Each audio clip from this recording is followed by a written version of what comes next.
tired of watching the same boring old sports shows? Try this on for size. His play style, yeah. I think he's the best at pretty much everything. You're watching the What the Show with Jose Ruckus and JiggaManPorto. And now, the best damn sports show on the internet. What the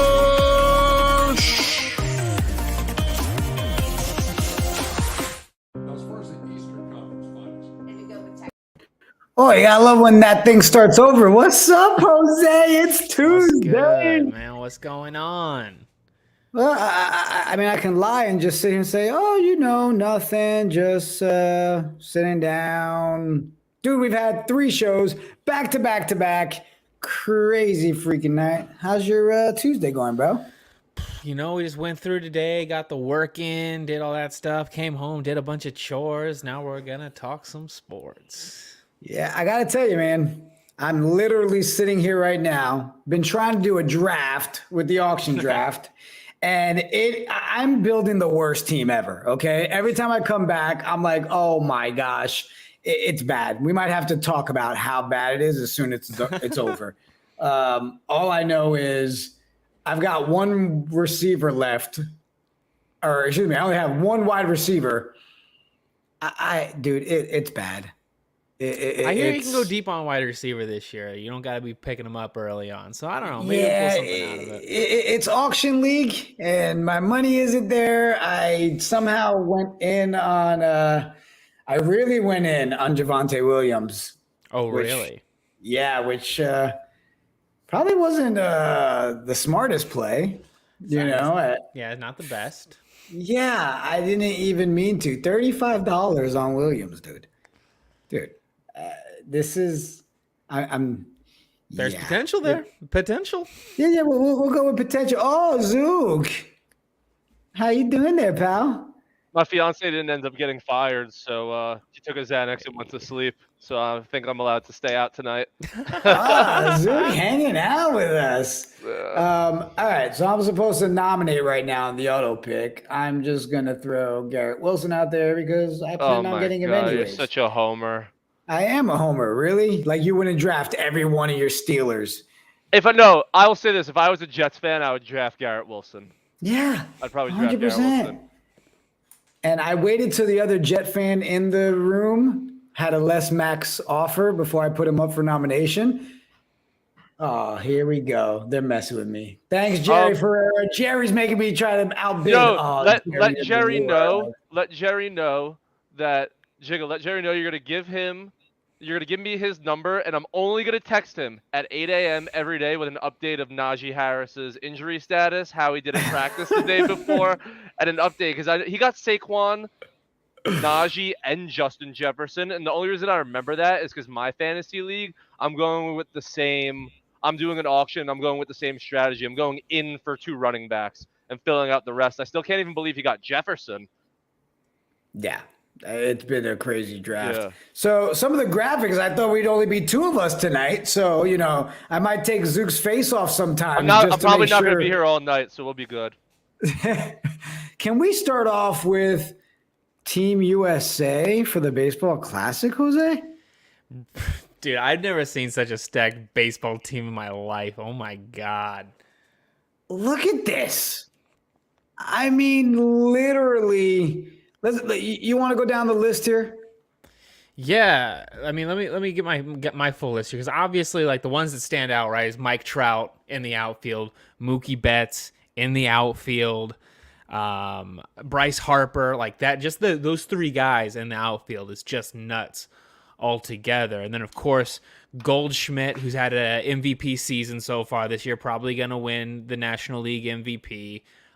Trevor Story on second base, Anderson, who with the Sox, he's just been insane over the last 2 years. Arenado at third, and then of course Pete Alonso coming in as the designated hitter. You gotta have it.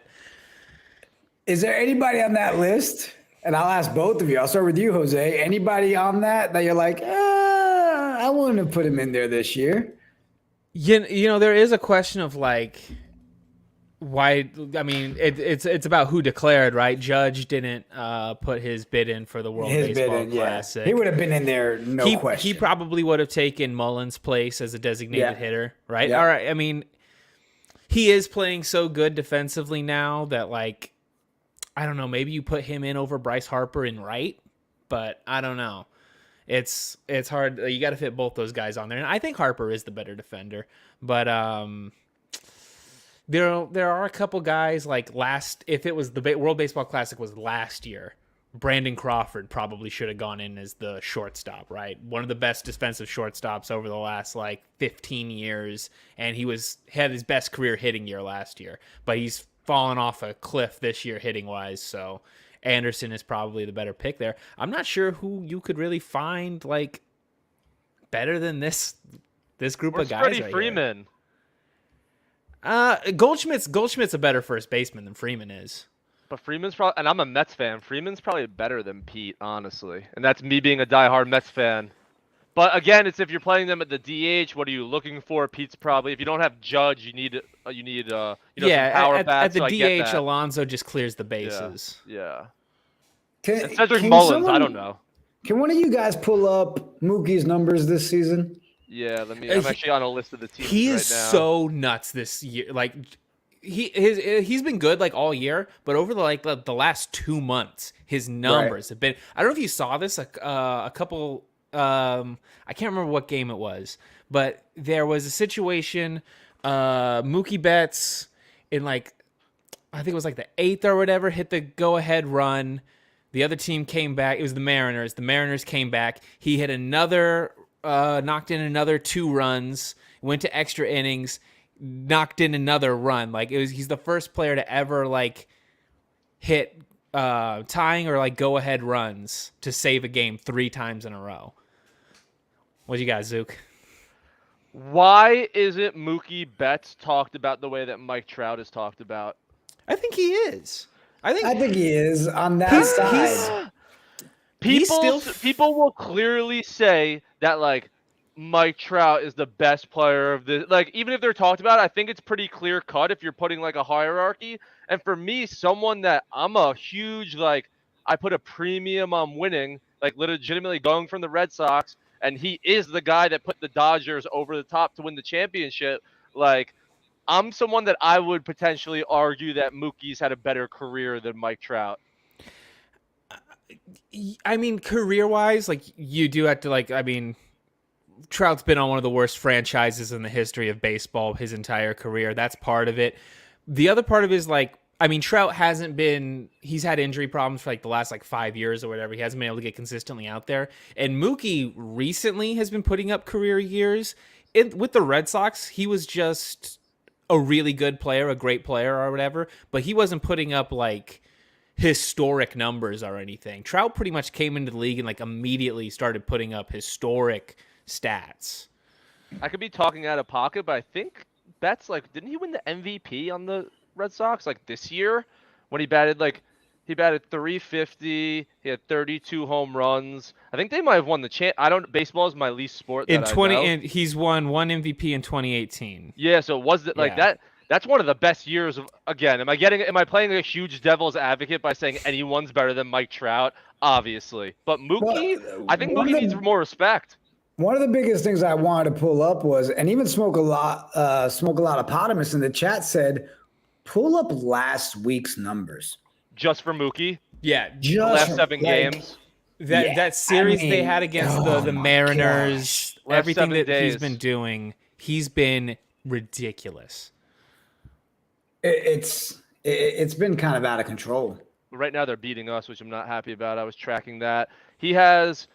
See, it doesn't say... Can I go to full splits, maybe?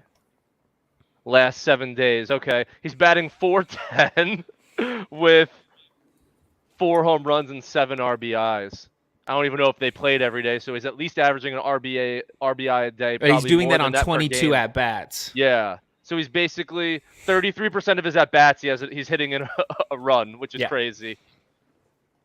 Yeah, I mean, you said it, Jose, right? The last, 2 months have been nuts, but I'm not one to give Mookie credit, right? I still hold Mookie grudges. I hate the Dodgers more than anything in this world. Dude, I went from hating, Red Sox to the Dodgers. Like, it's just two that but when you take a step back and you have to look at it for what it is, the dude's amazing talent. And what he's done in the last month and a half, 2 months, and then seeing the tear that he was on and over the last 10 days alone, 10 games, it's been crazy. So, yeah, I mean, if I had to pick somebody on that list, I think it's kind of hard to actually say one of them doesn't deserve to be there.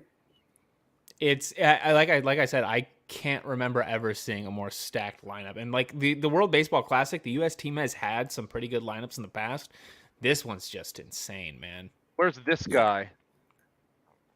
Trey Turner's not the better defensive shortstop, and I think that is really what you want there. Anderson, especially like this season, like how about him? Oh, I mean, over the last 2 years, like he's been such a key player for the White Sox, man.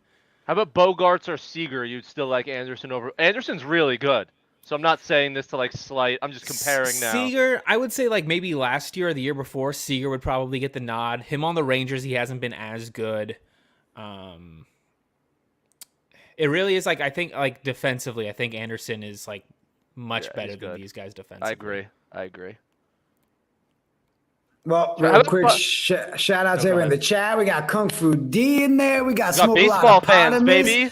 Yankees Morning Brew. Man, we chose the right topic to start off this segment tonight. Oh, yeah. Yo, how about him, Jose? One last guy. Sorry, now that I'm into this, I'm obsessed with looking at ratings. How about Buxton this guy, Buxton has been nuts this year. Isn't he the type of guy you want on this team? But when you look at that outfield of Mookie Betts, Mike Trout, Bryce Harper, what are you going to do, man? But is he better than Cedric Mullins to play the Cedric Mullins role? Right. Mullins is. I mean, like you look at what the Orioles have done. They're so good this year. I love and them. like Mullins is such like a key part of that team. Yeah. This year, man, give him the nod. He's earned it. I guess. I mean, and you're splitting hairs. Real quick, help me out here. Do I go and grab Devontae Parker? Yes. George Pickens or DJ Shark? If you're asking the Steeler fan, Zook, George Pickens, but Devontae Parker's their number one receiver on the Patriots. So I like Parker. I like Parker. Let's see if I can get him. I had to ask you guys real quick. Someone's gonna outbid me. I've got nothing left. Parker's a great auction guy because you got to. I can't get him. It doesn't matter. Oh fuck! All right, I'm broke as a joke. I'm getting $1 wide receiver. I want to do something different tonight too. For those of you in the chat, Jose and I usually don't do this normally, especially on Tuesday nights. But we've got a lot of good topics tonight. I'm putting the StreamYard link in the chat. You want to join the panel? You want to come hang out? You want to debate a little bit? Come on. I want Hector. I want Hector. Fuck the Yankees. Whoa. Zook is officially removed from the show. Ladies and gentlemen, too far. All right, we'll let him in. Jose. I agree. So we're going to go ahead, put in the chat. If you want to jump in. And Kung Fu D, I know you would definitely say DJ Shark. That's going to be my next choice. I have no options here, guys. Is there somebody you guys can think of in this fantasy draft that would be the cheap get for $1 offer? A receiver? Yeah. Here's what's left. Let me all right, and then we'll jump back into baseball. Oh, hold on. I guess baseball is just happening now, people. You call my name like Candyman. I come see Jose to let him know Ohtani sucks. Yo, Mr. Hector, Mr. Yankees sucks. Morning Brew, bro. Do me a favor. On that list, who you like, who you taking away? Did you see who made it to the Team USA? Yeah. I saw one who made it to Team USA, but honestly, all I care about is Team Puerto Rico, baby. Hey, Latino represent. Let's Hector. Go. That's right. Sorry. Hector, Aaron Judge didn't. Up in here. Aaron Judge didn't declare for Team USA for the World Baseball Classic. Why does Aaron Judge hate America? You went there. That was fun. That's funny. Wow. Wow. Well, moving right along from that topic. How we doing right now in the game? Oh, it's all good. It's 2-2. It's tied. The Angels hit a home run because, of course, the Yankees are struggling right now. But yeah, it is what it is. Wait, What- we got got it. what? It's tied 2-2 with Aaron Judge coming to bat. He's gonna hit one. He's gonna hit a home run just for Jose. 51 while you're right here. Right here, let's go. Oh, I got Smoke a lot of Potamus. You know what? I have him on my list, Smoke, as my sleeper for Romeo. I really do. I think if he's there, I got to try to snag him. Problem is, I'm broke as a joke. All right, I so can't find a list of the Puerto Rico team to look at because I want to see. I see Carlos Correa. I see Marcus Stroman is playing for. Didn't he just pitch for Team USA at another World Baseball Classic? Isn't there some rule against that? It's a very weird relationship with our relationship, Puerto Rico and the United States. But it's like we're part of the U.S., but not really part of the U.S. Yeah. I guess that's true. I never thought of that. That you no, are it part of really the US. okay. All right, so I'm gonna share That's this true. story with y'all. That's true. Hold on. I'm gonna share this story with y'all. I was born in Puerto Rico, Bayamon, Puerto Rico. Okay, I went to renew my license here in North Carolina, and when I got to the DMV, this lady asked me for my passport and my green card. At the DMV, I was like, ma'am, we are a part of the United States. I literally got on JetBlue when I got over here. There was no swimming. There was no boat. Like, I literally just showed up at the register and bought an $89 ticket. And this lady said, I need to check. DMV, how the heck do you have somebody working there that is asking a Puerto Rican for his green card? She thought it was part of Cuba. She Yeah, really that's what did, it bro. is. Yeah. I was like, what is going on? It was the worst. All right. Let's jump Hey, into another. Jigga, I got a Go guy ahead. for you. If you can, Marquez Valdez Scantling. Gone. I like him. He's gone already. Gone. He actually was already gone before the fourth round. We got some pros in here, bro. That's ridiculous, bro. We got I some like him as a late pros. round grab. Yeah, So how about- they how about grabbed him this? early.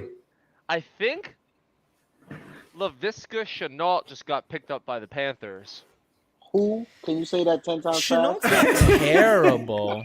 But Baker sucks, and they have DJ Moore, and they have Robbie Anderson, and like the problem with Chenault is he plays the McCaffrey role, so like that's weird. But like if we're looking for 50-cent guys, maybe Chenault. could be a Any 50-cent guys guy. deep on the Broncos bench I like. I love Cortland Sutton this year. I'm getting so many shares of Cortland Sutton. Yeah, getting him no matter Sutton's what gone. in my draft next week, no matter what. All right, so here, you know what? Before we jump into our next topic, let's break it down so you guys know what I got from my draft so far, okay? Okay. Lamar Jackson as my starting QB. I got Derrick Henry. Okay. I got, let me pull it up here, Javonte Williams as my Okay. second back. I like him a lot. I got Jamar Chase. Okay. I got Garrett Wilson. Yeah. That one's not like the others. Calm down. That one's a bad. I got, it's all right. That'll be the one that we come back That and one's clip not this. like And the others. I do the whole Degeneration X. I come out and just like, whatcha, the whole video. I got Dawson Knox as my tight end. Solid. Right. I went ahead as my third running back, second running back, try to, mix and match. I got Tony Pollard. Okay. I do think he's going to step up again and take those steals away from, I like him a lot. right? Yeah. Defense. I ended up with the Tampa Bay Bucks as my defense. I walked away with them for $1. And I mean, you can't go wrong, right? I mean, they're not going to cost me really a game, right? And then I got Joe Burrow and I got Justin Fields. Okay. I like the Joe Burrow pickup. You got the your double stuff and the Oreos over there with your wide receiver. Right. And I figured, you know what? I took the Fields play because it was for $1 and I just needed to spend some without getting stuck with something else. And one of these other quarterback needy teams might come a calling to maybe I can get a different wide receiver or something, right? I mean, does the strategy make sense at all? No. My wide receiver room is a problem. Did anyone do Sky Moore? I like Sky Moore. He might be more than $1 in like a league where people are trying to show that they know something. But Yeah, he's Scott, good. I think, is gone. Yeah, it would make sense. Yeah, he's How gone. about McCall He's gone. Hardman?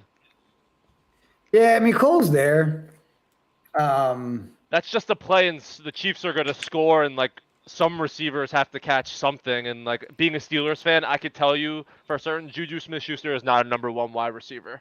How about Rondale Moore? I love Rondale Moore. Had him last Can you get year. Rondale Moore? The problem is they got Hollywood Brown, who does similar stuff, but they already said they're going to try and manufacture him at least like 5 to 7 touches a game. So Look, he can take in a anyone to the perfect house. world, if I can pull it off, I'd like to get Rondale Moore, and I'd go and get Dobbs. Get both of those guys. Dobbs is good. Right? I mean, if I can walk away with those two guys, then it's worth a shot. My problem is people are gonna outbid me. Do I see? The thing is, it's at that point where I have to put them up. Because if I'm not, I'm stuck with somebody else at my dollar bid, right? Mm-hmm. Yeah, it's true. That's tough, man. I'm not a big fan of the auction draft. I do like it. It makes you stress out. I just got a question. All for right, Zook. guess what, Dobbs? No chance. Damn it. I just got a question for Zook. Hey, Zook, how is it that you're a Met fan and a Pittsburgh Steelers fan? Like, I just want to understand the logic, because that seems like the weirdest pairing in the world to me. It is. I'm just my dad's son. I took my dad's teams. He grew up as the fourth child in a diehard sports fan. The fourth child of 4 in a diehard sports house in the Bronx, where my whole family on his side is police officer diehard Yankee fans. Like police officer diehard Yankee fans. And he made me a Mets fan. And I grew up in a police officer firefighter diehard Giants family. And he was born in '63, grew up in the '70s. So when he decided to like pick another team when he was like 6 or 7 years old, just to be contrary, he just decided to become like a diehard Pittsburgh Steelers fan. So there's really no story, not even from Pittsburgh. My dad's from the Bronx. He stuck with the Knicks, the Rangers, and the Mets, and the Steelers were just that outside one. But thank God, right? Like imagine I ended up being a Jets fan.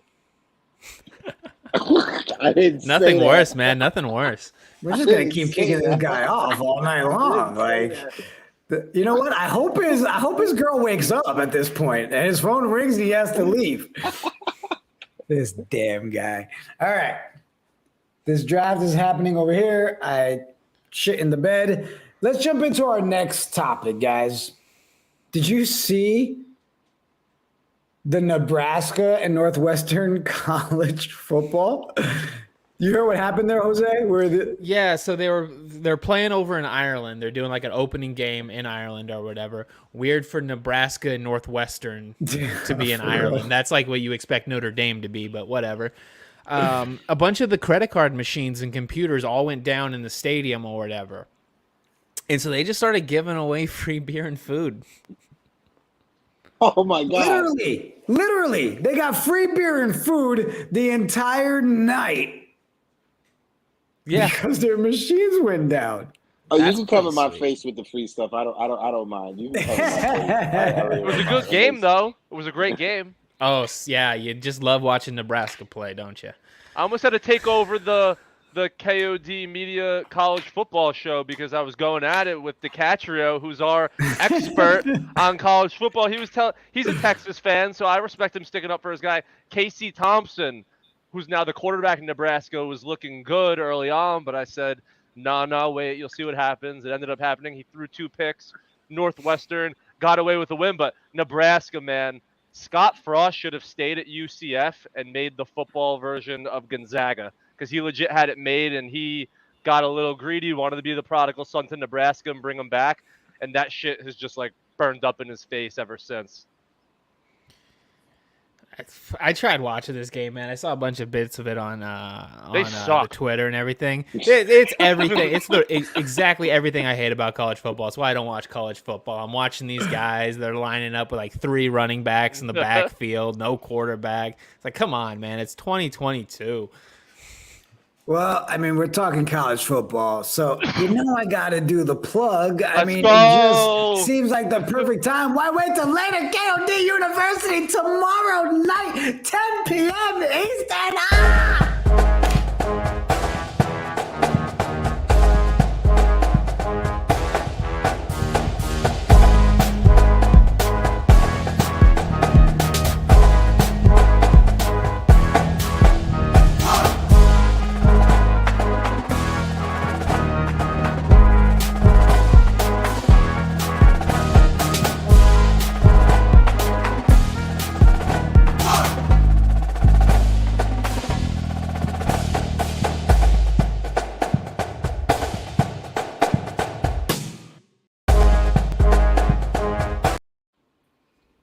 Yeah, buddy. Yeah, buddy. Yeah, buddy. 10 o'clock tomorrow. DiCaprio, the boys, they're getting ready. They're going to go crazy. And I'm still really sucking at this draft. Let's jump into the next topic, boys. I want to talk about how you doing? The defensive player of the WNBA this year. You know what? I'm going to let you do your thing, Jose. You my resident when it comes to WNBA. All of a sudden, I'm like the WNBA expert around here. Asia Wilson has been absolutely tearing it up this year. She tears it up every year. Of course, she's won an MVP before.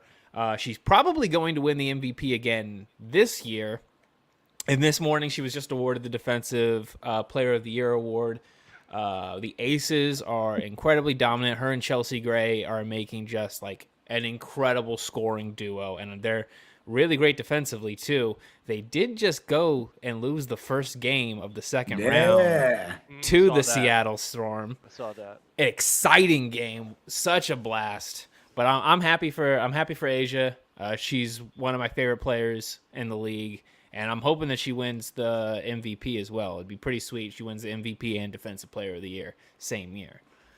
Yeah, that's pretty dope. So, Zook, I see you've got the share screen there. Can you pull up the WNBA bracket right now so we can get kind of the update on what everybody's at right now? Yeah.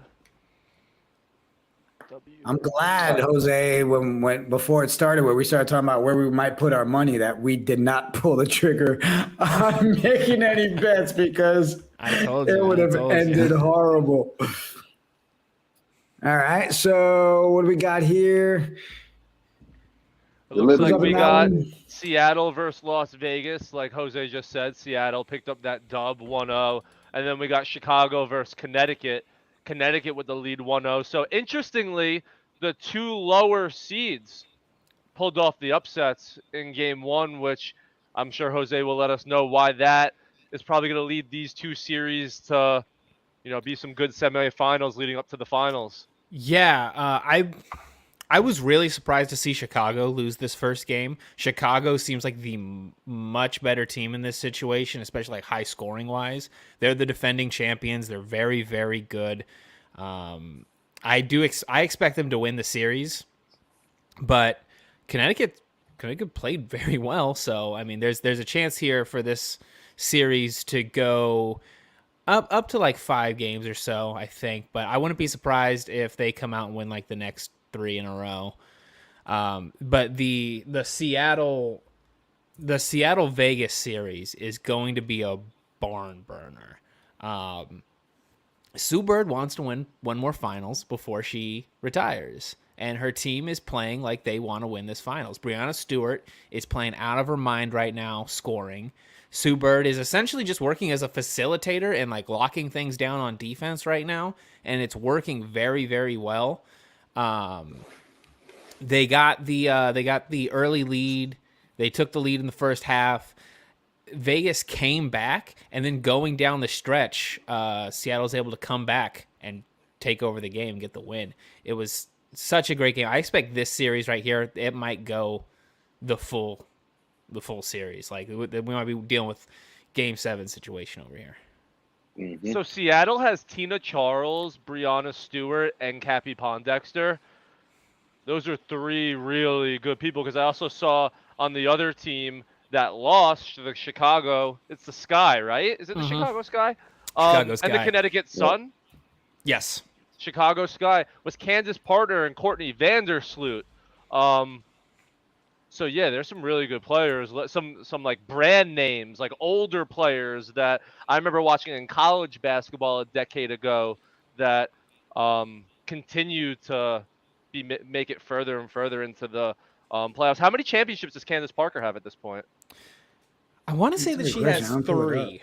And is she still married to Sheldon Williams? That I don't know. I think so. Well, there, you're on your own on that one there. Zoo going with the deep dive.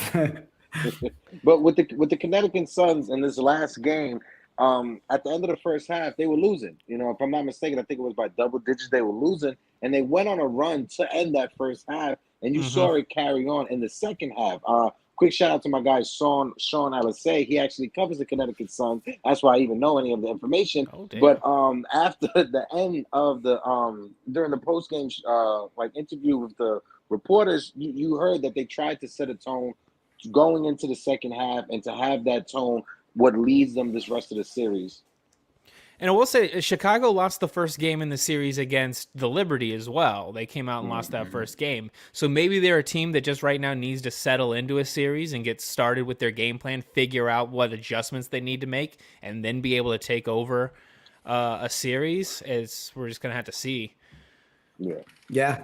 Fun fact, if you want to. I'm about to ever... dip oh, out sorry, real quick, fellas. No. I'm just wanted to say I love you guys. About to dip out. Jose, the Yankees are up 4-2. I just felt like I just needed to throw that in there. Rub it in your face. Thanks for the updates. Hey, Yo, and great honestly, show today. let's Great show today. yeah, Thank you, bro. bro. Great Thank you, job with bro. Jerry Thank you, Ferrera guys. this morning, man. It was Yeah, so it was good. I was in the chat. That was dope. And Nah, now I you got appreciate you Scott guys. Braun coming on the show next week from MLB Network. Dude, it seems like the Yankees Brews doing some brewing, bro. How you We doing a little doing? bit. We doing a Oh little my bit. God. We're getting ready for next year when Jose and I we go to the first game of the season, Yankees and Giants. We trying Yankees to build up Giants to that. at Yankee Stadium. Listen, we make that happen with the three of us. I'm good with that. As long as we don't invite this guy, Zook. No. to Rather go to a cemetery than Yankee Stadium. Oh, boo. boo. Peace Later, out, fellas. Hector. Love Appreciate guys. you, Have a bro. good Later, night. bud. No problem, All guys. right, so fun fact about my question, and then I'm just gonna say it, and then we'll move on to the next topic. Candace Parker was married to Sheldon Williams. They got divorced. Now Candace Parker is married to another WNBA player. So yeah, Oh, so all yeah, right. pretty cool. Yeah. She has a thing for basketball players. She has a thing for basketball players. Yes. That's it. So, all right. How about this one? We got to bring it up, Jose. Zook, we got to talk about it. Can we please jump into this Jimmy G contract situation? Like, so what was it? It was Garoppolo took a pay cut of nearly $18 million to remain with the 49ers. Is this Yeah. one of those situations where he believes that he has a chance to watch Trey not do well, and then he's going to come in and get that chance to play out with the 49ers as a winning team? What are your thoughts? He thinks that Matt Ryan is going to get hurt. He thinks that Tom Brady is going to get hurt. He thinks that someone else is going to get hurt.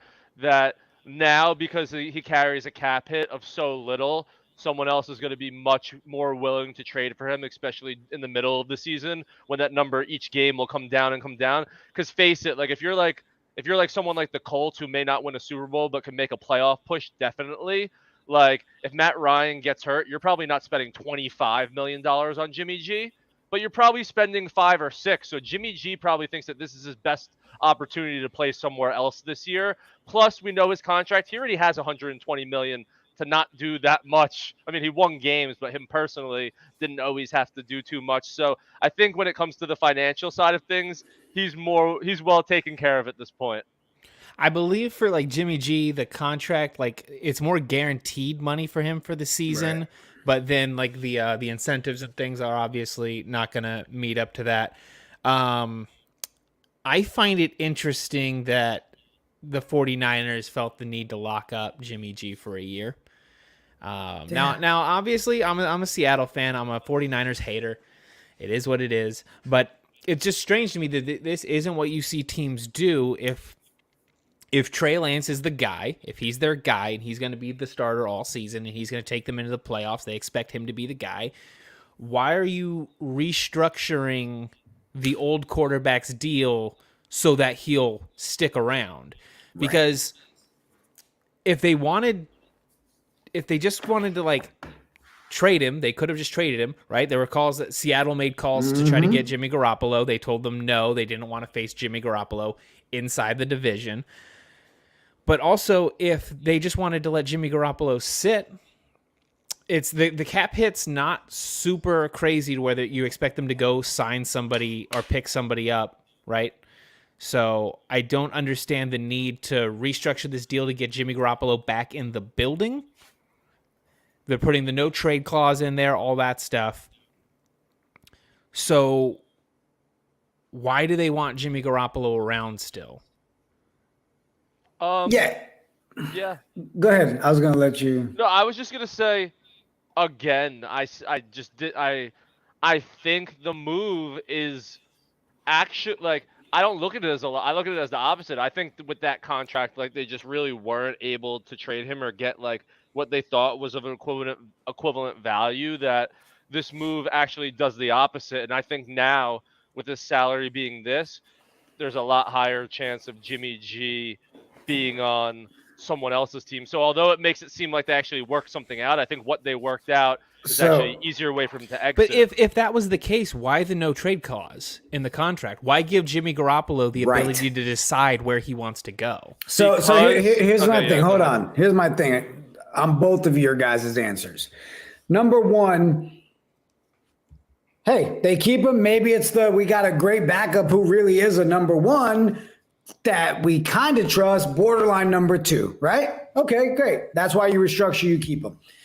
Zook, you're sitting there saying, well, now it's a lower cost for a trade option, all that. But at the same time, isn't it also we don't have to trade him because we do have him now at a lower cost? Like, does he hurt him? To me, he hurts himself more too. And then they add the trade clause on top of it. So he gets to decide if he's going to get traded or not. So it's like, there's so many things that just make no sense. Like, you're cornering it to where he has the advantage, but then they have an advantage because they're saving money, but then they're also committing to a guy. And we've talked about this last week, right, Jose? Where are you sending a signal that you're not 100% bought in on your young kid and you're keeping that insurance policy there? So to me, it just leaves so many questions around the whole decision to do it. Yeah, and even with this pay cut that he's getting, he's still going to be the highest paid backup in the NFL. And if you look at Kyle Shanahan and John Lynch's history of their backups and their time in San Francisco, they like having really cheap guys who they feel like they can just make work. You're talking about like Nick Mullins, right? These sorts of dudes that they totally feel comfortable with these guys coming in and managing for a game or two or whatever. So to have to feel like now all of a sudden this year they need to secure a real expensive known quantity backup, that tells me that they're not totally sold on Trey Lance. When you look at guys like Lamar Jackson, right? Lamar Jackson took off. Joe Flacco left. You look at Dak Prescott. Tony Romo left. You don't keep the old guy around when you know what you have. You go get a cheap backup.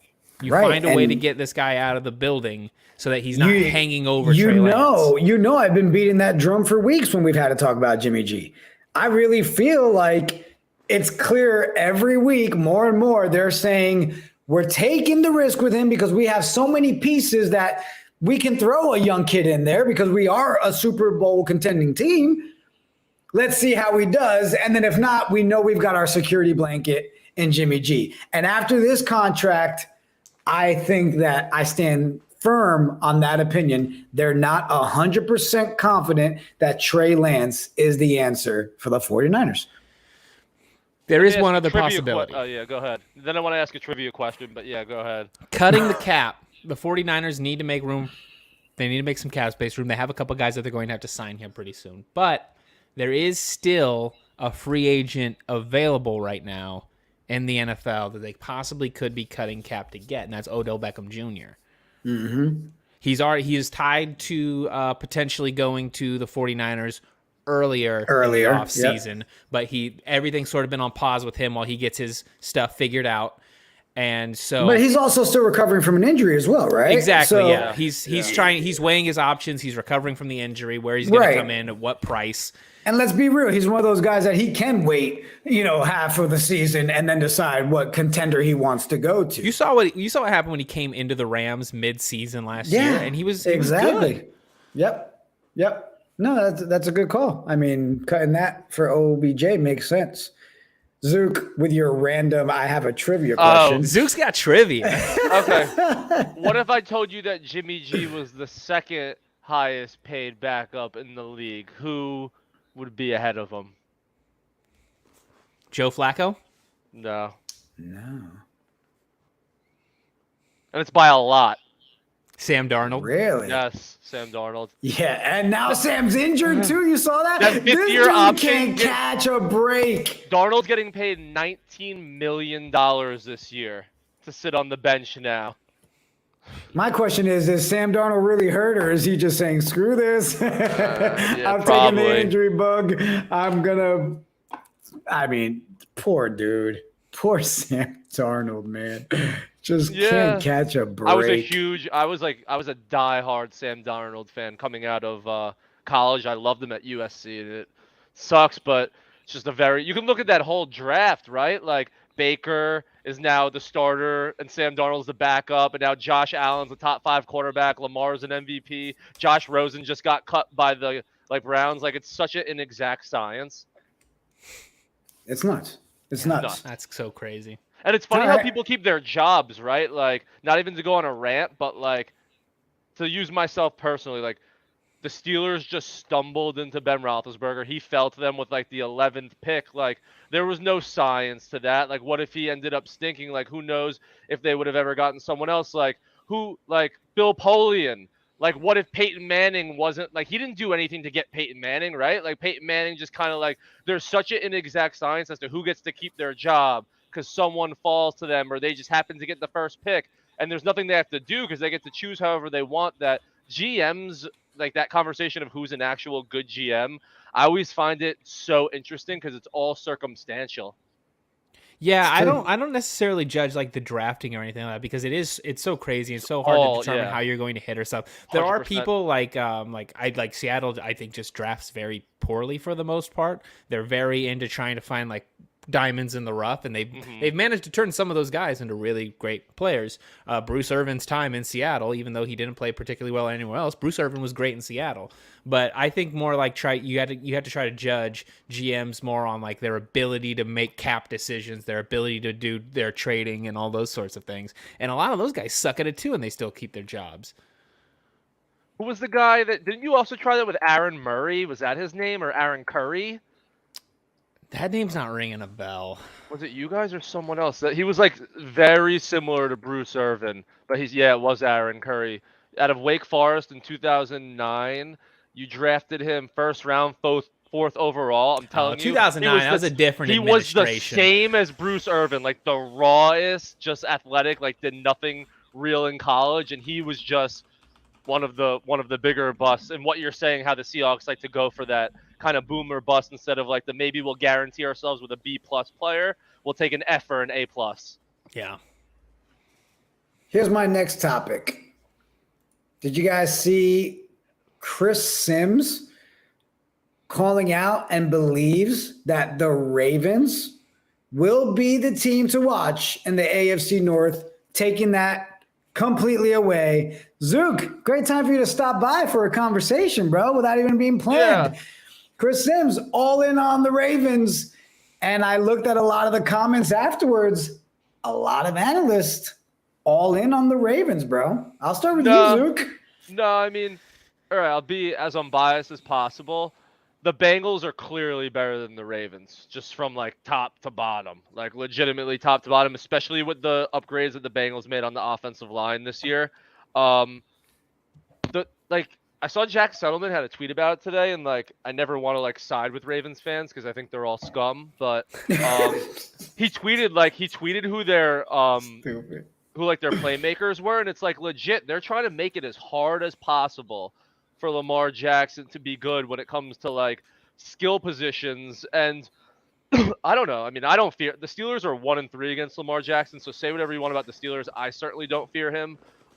Taking myself out of it I take the Browns out of it also because Deshaun Watson's out for 11 games. But I think it's pretty clear that the Bengals are a team better than the Ravens. But I also think, to play the devil's advocate, Lamar Jackson's probably the best player on either of those teams. And if you have the best player at the most important position in sport, you can win any game on any day.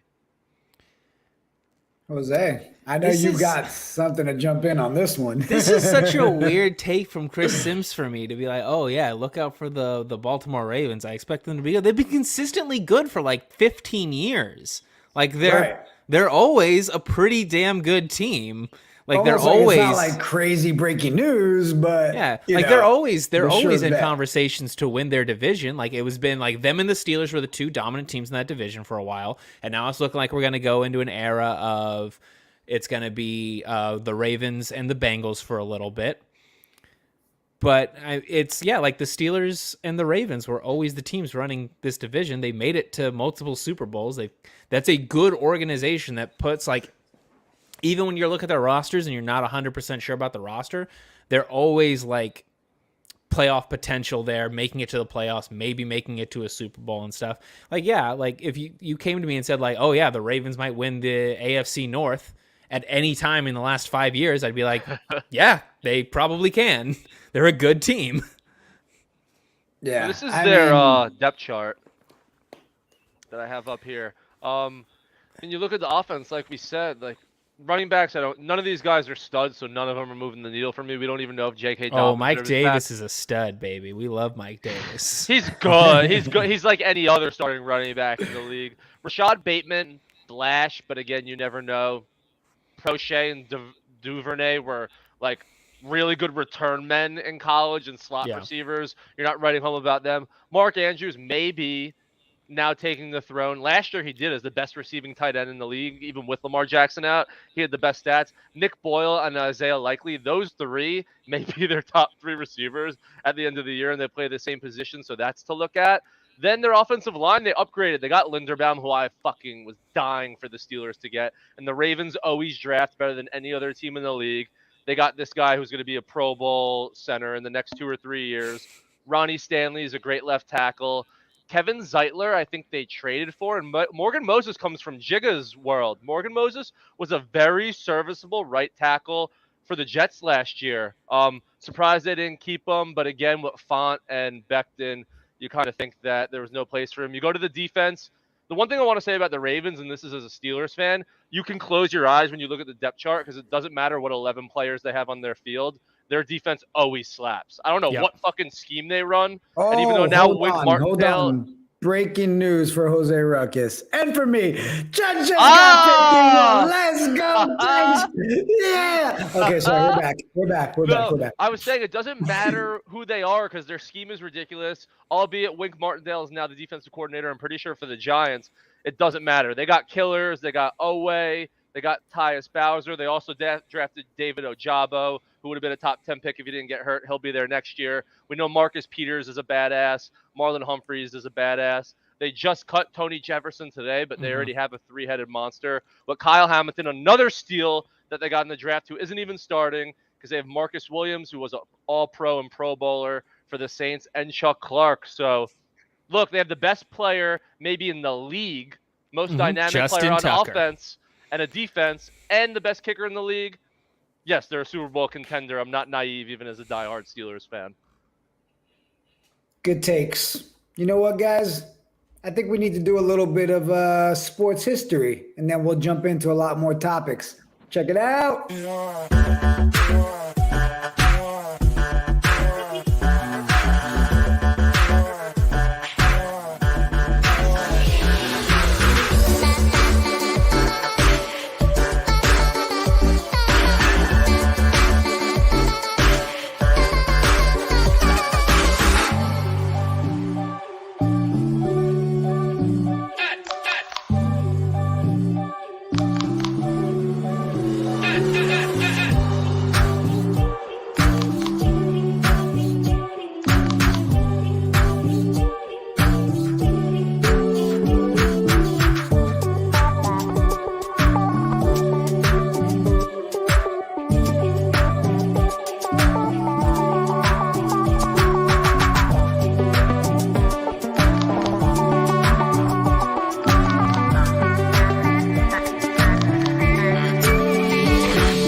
I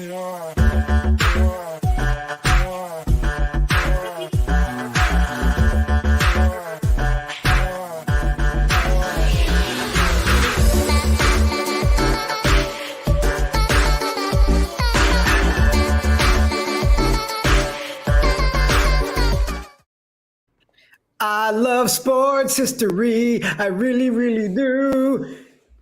Guys, we are 5 minutes away from tip-off for a little bit of VBA. You guys down to cover our VBA team? Oh, Gotta. Let's do it. Let's do it. We are in a crazy division this week with our Knights team, so it's been a lot of fun. Jose, I know you've been super busy with work, and you and I try to text each other as much as we can. We're now up to 5 teams in VBA. Yeah, just keep adding teams. Jeez. Yeah, 5 teams, 4 in paid. 4 of them are great teams. Yeah. One's super sketch, super shitty. Let's This just team is call the it for best what team it in the is. game, though. This team might be this team, Great Lakes Thunder, is the 13 ranked ELO team in the league, and the game, and we absolutely destroyed them. This team, Orange Auto, what's interesting about them is we're playing them tonight. They were a team that was in our second team's division last week, and we had a winner go home game in the last game of the week last week, and we actually beat them with our worser team. So I'm thinking that the Knights of D-Gen should cover spread again tonight as the best team in the league. But in the VBA, anything could happen. Anything could happen. Yeah, and I mean, we won't watch all 5 games. No, we'll watch full one, out. and then we'll check the other We'll one. watch the Knights. We'll check the other ones and see how we did. But we've got to watch our Knights team. Now it's funny because we readjusted the rosters like crazy. But our Knights team, break down those players, bro. Pull those guys up, especially their amazing, lovely names. Yeah, so at point guard, this is an elite that we bought unplayed. The thing about him is his stats are actually much higher than this before he came to this team, but now when everyone's on this stacked team, everyone's numbers are kind of just dropping a little bit because everyone is so good. But still, from a point guard, 22, 8.5 rebounds on 56% shooting, plus his defense is phenomenal. He's always stopping the other point guard. Then in our 2 spot and our team captain, the guy that's been in this lineup since he's been in every single Knights of D-Gen lineup. There's never been a game that he's never been taken out. Never been taken out. This is Conan O'Duncan, 22 points, 5 rebounds, 45% from field goal percentage, and also our best 3-point shooter, and really only pure shooter in this lineup. Then we go to our playmaker, the guy that since we made this new lineup is probably averaging close to 20 assists a game. So like he's going bonkers. Branch. Legitimately like unreal. Like, let's just look at some of these games since we made the switch. 18, 19, 22, 16, 22, 13, 18, 20, 20, 27. It's just insane. So this guy's averaging a triple-double right now. He's averaging a triple-double. This guy, Dutch McCracken, our best, I don't know, we kind of have a bunch, but he's averaging 24, 13 rebounds, 57% shooting, a special fundamental, can play small forward and power forward, but he gets a lot of rebounds, so we put him at power forward. And then last at center, kind of Jigga found this. Jigga was running a team where last week we bought 5 players that have never played before as kind of a feeder team with the hopes that a few of them turned out really good, and 3 of the 5 turned out to be actually good. This guy, Matt Murdoch, being the best. And if Daredevil himself? Yeah. Blind. If you know VBA, these stats are insane for a post-scoring big. Like, normally they shoot around like 42%. 49% is incredible. And low-key, most of them average around like 0 assists. He's getting around 2 a game, which is phenomenal. He totally changed our team because we had a lot of playmaking bigs that got assists, but we were giving up so many offensive rebounds. Now with Matt Murdoch, we legit just hound people on the boards. We've yet to actually, we clinched last week and lost the last game, but in any game that's mattered, we have yet to lose with this new lineup. With so you guys have a bit of a Twin Towers thing going on here. 100%. Yeah. Oh, guys, hold on. Check this out. I just found this. Just got a tweet out. Let me pull this up. Conan O'Duncan promoting that he's being covered live on our Twitch and YouTube. Our boy's excited for prime time, bro. This is good stuff. Let's If you go. We haven't got followed 14 Conan, seconds ooh. till 2 minutes. Yeah, 14 seconds to the 2-minute warning. So Jose, I mean, we're gonna have to get you into VBA with us, man. Don't. It's a drug, dude. It's a No, drug. no, because here's the thing. I mean, with Jose somehow becoming our resident WNBA guy, Oh, Queen! we are bringing the Queens of Degen to our VBA squad. It's gonna be Yeah, it's gonna be all sick. female team, naming them all after. So I mean, we've got to have a Lanescu. We got to have a, we've got to have a Bird. So you might want to get involved on that team. I mean, Coach Jose Ruckus has a good ring to it, bro. Perhaps. I know the amount of work you guys are putting into this, man. I don't know if I have the time with what you guys do. Well, the good thing is we all just work as here's the lineup I want, and then we have our team that just puts it together. We've been focusing this week, kind of doing it to where let's ride with the team. Let's ride with the roster that we started the season with, and let's give them a whole season of not swapping things around. Maybe just moving a center to a power forward, if they play multiple positions. But we wanted to give it a week of, hey, how would it work if we just let them ride? Hence why the Steeds are freaking dying right now. Steeds are hurting. What are they, 0-3 right now? Yeah, Steeds are hurt. Right now, we're in the driver's seat for a 3-1 paid week because our 5th team isn't in paid. Steeds are. Pizza! What up, bro? We got 2 3-0 teams, a 2-1 team, and a 0-3 team. Obviously, our other 3-0 team, Jigga will tell you himself, led by Sugar Davis. A new player for us that a new player for us that has never lost before, Jose. You should learn about Sugar Davis. The thing of legends. Thing of legends. He shoots 2 to 3 times a game. Let me explain Shug Davis to you, Jose. He goes like this, Jose. He goes like this. No, Jose, let me put it this way. Shug Davis gets bought by Zook, and then Zook builds a team around him and takes other pieces to then give the credit to Shug. Shug should have been at the bottom like everybody else and started at the Jokers. You'll see Tip Shug off, here we day, go. Jose, when you see Shug. Oh, see, Can't it's wait. freezing like this. No. It's fine. All you gotta do is refresh and it goes. Let's go. Here we go. I know these guys. Oof. They should be tough for us, right? Yeah, this is a good team. This is a really good team. Yeah. All right. Let's go. Come on. All right. They want to start a little slow. Oh, really slow. We're okay. We're okay, Jigga. Yeah, Why whenever we go on clearly. stream, our team decides not to show up? Come on, Murdoch. There we go, Daredevil. Rebounds. Yeah, I hate when Branch shoots. Nothing infuriates me more than when Branch shoots. Poppy! Come on. A little cold right now. We gotta keep D'ing up. Cold. We gotta keep D'ing up, Whoa. though. We'll be okay. Oh, God. Come on, Dutch. Literally, Jose, every time we've gone live streaming our VBA team, we might not want to Poppy! Okay, there we go. There we Let's go. get some There we points. go. Let's get some Come points. on. Come on. Run! Steal. Come on. Oh, Oh, bad. No. Come on, Knights. You can do it. All right, here we go. Yeah, there we go. Yo, Murdoch. shit. Poppy's having one of those games. He's having a little struggle. He'll be okay. All right. He'll get it going. All right. He'll It's only he'll get it 7 going. points. Yeah, he'll get it going. He'll get it Come going, on. Murdoch. Come on, 14-9. Murdoch. Here we go. Be a beast, Come on. Murdoch. Come on. Be a beast, Murdoch. Be a beast. Let's go. Let's go. No, we never score off offensive rebounds. I know. We grab a bunch of them.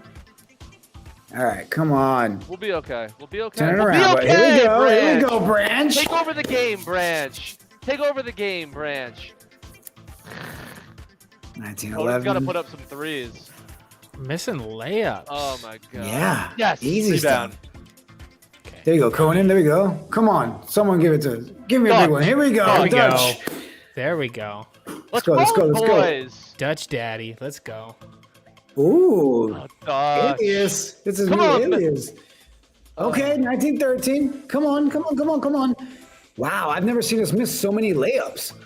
Oh, my God. Yeah, we're missing hella layups. We're 5 for All right. 19. Second quarter right now. Yeah. We need to Down go on 10? a mini run. We need a mini run. Down 10. No. Come on, Keep the Conan. faith. Keep the faith. Come on, Come boys. on, Murdoch. Here we I go. feel good. Okay. I feel Here we good. Let's go. go. Let's Come keep on, playing Murdoch. defense. Just keep scoring. I mean, Dave Come on. Bling is going Come in on. on Poppy Mamba. He's I got 7 so for 7 excited. with I 16. knocked my green screen 8 out. for 8. Poppy's getting chewed up and spit out right now. He really is. Oh, Murdoch, good, all right, down Murdoch. 10. Down 10.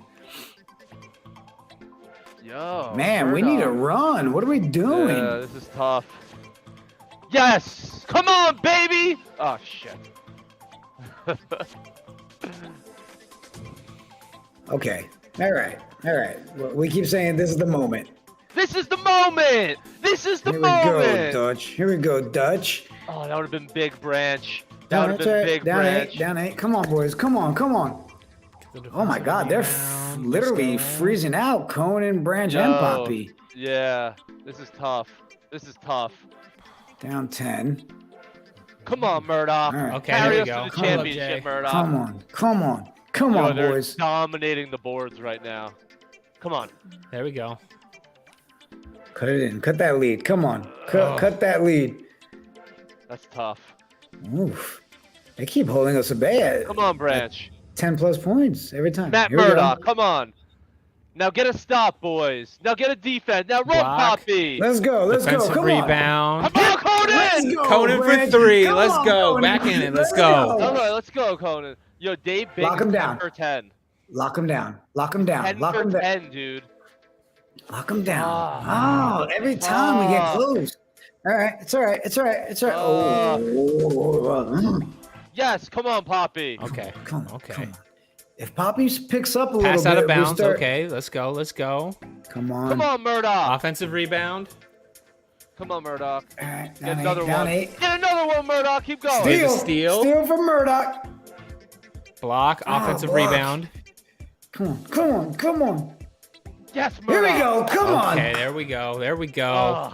Ugh. It's all right. Keep going. Keep going. Come on. To go down, like to get it to only down 6 now. That's pretty good. Come on, Poppy. Offensive Come rebound. on, Poppy. 3-pointer. Let's go.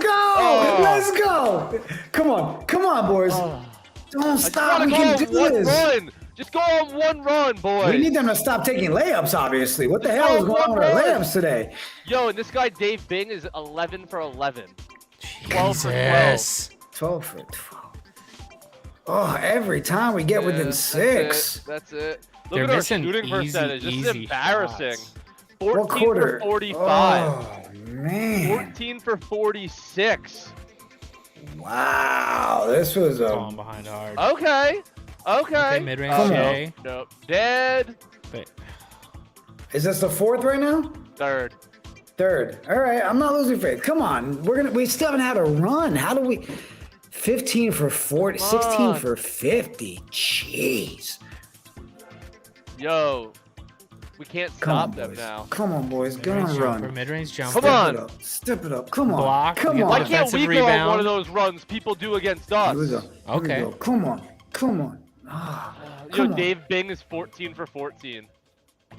That's ridiculous. 32 points. Come on, Poppy! Come Tell on. him And it's one. you! It was always Poppy! Shit. Murdoch. Come on! Yo! What a bummer. This will be our first L. Ooh. Yeah, yo. Going into the 4th, right? Yeah, about to. We gotta go on a mini run right here. They haven't But had a it's single single digits. one. Yo, we missed so many shots. Yo, Dutch is 2 for 13.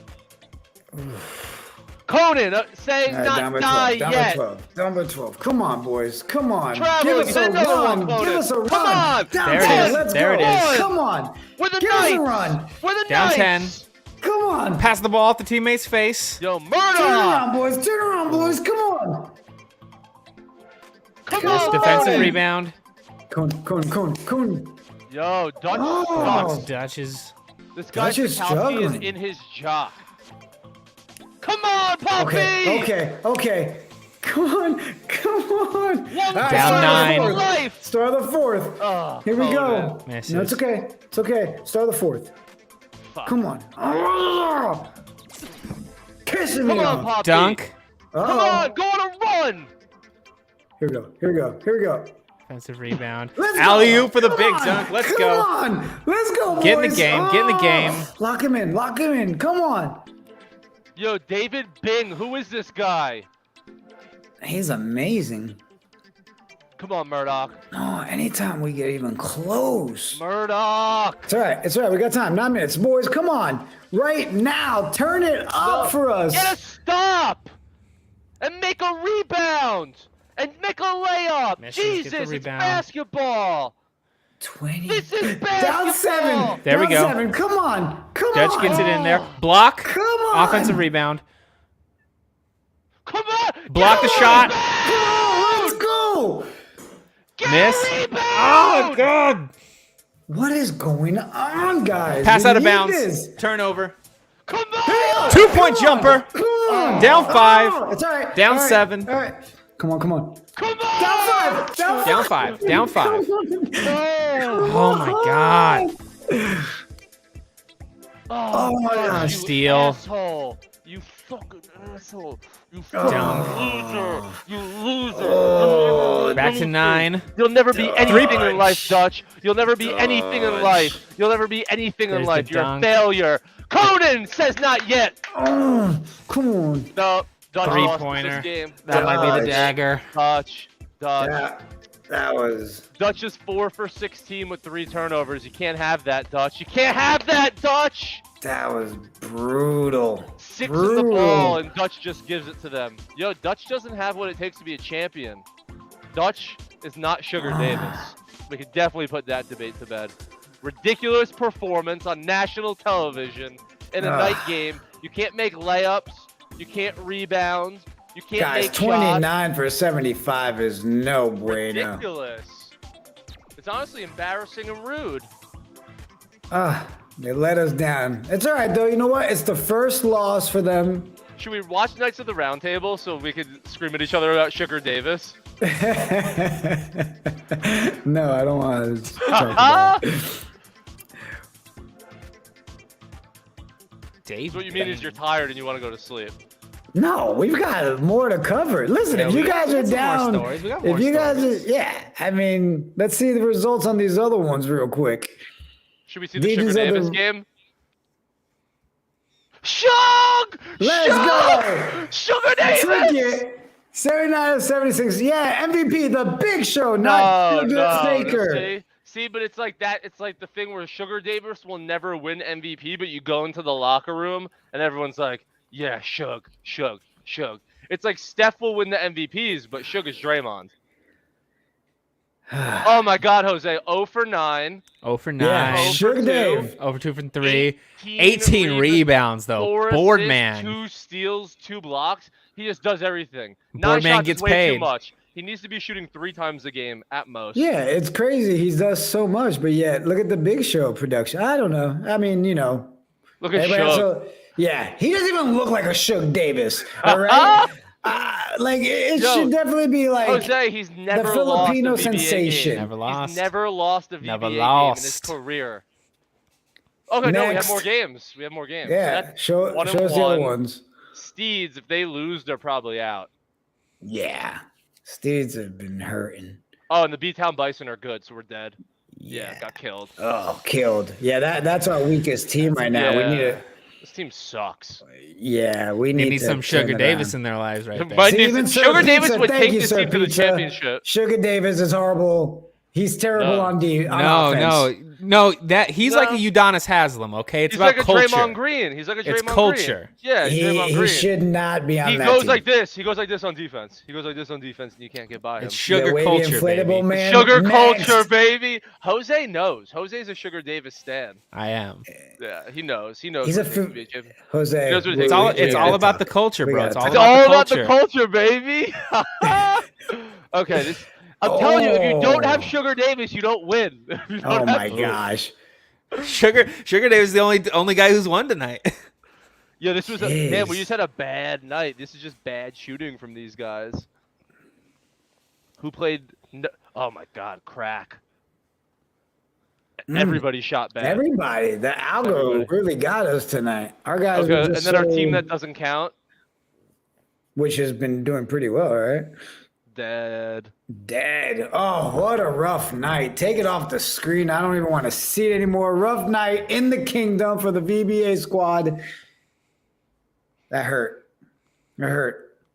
And then we got to listen to Zook talk about the Filipino Shook Davis. It makes no sense. Oh, get it off the screen with that. I just want to go to Sir Pizza real quick.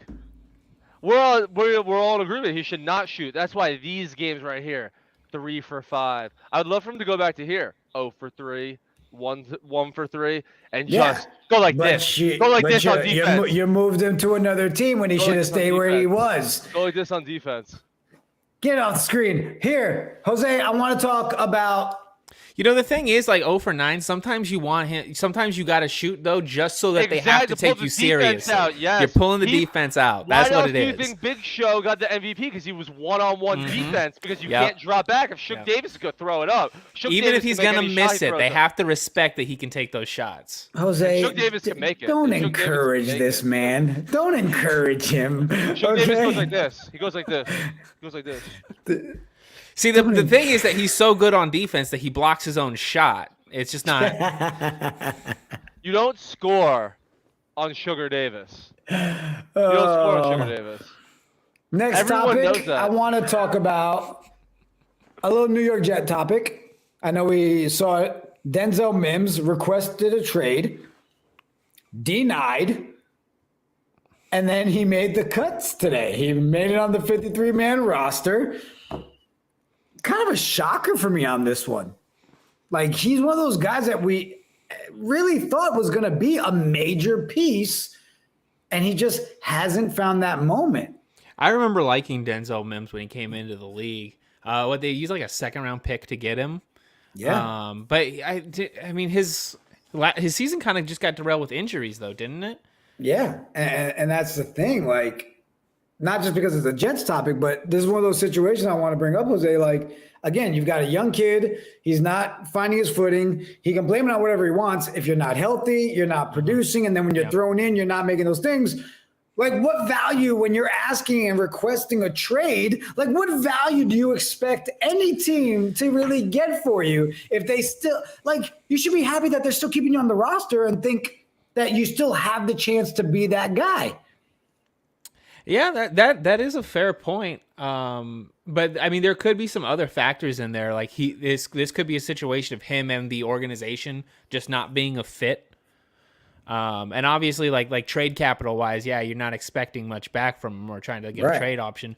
But like if it's like he doesn't work in their system or he doesn't get along with these coaches or whatever and stuff, him just sitting there on that team is not going to be beneficial for anybody. So right, but so in this situation is a little different though, right? You've got Coach Saleh, you've got JD. They do nothing but praise him, even through his injury, even through throwing him in games and giving him opportunities where he's dropping 4 of 6 targets, right? And it's like not showing that he can use that big body. And these are just ones, and again, not just because it's the Jets, but it's situations like this where it's like you're not living up to your end of it yet.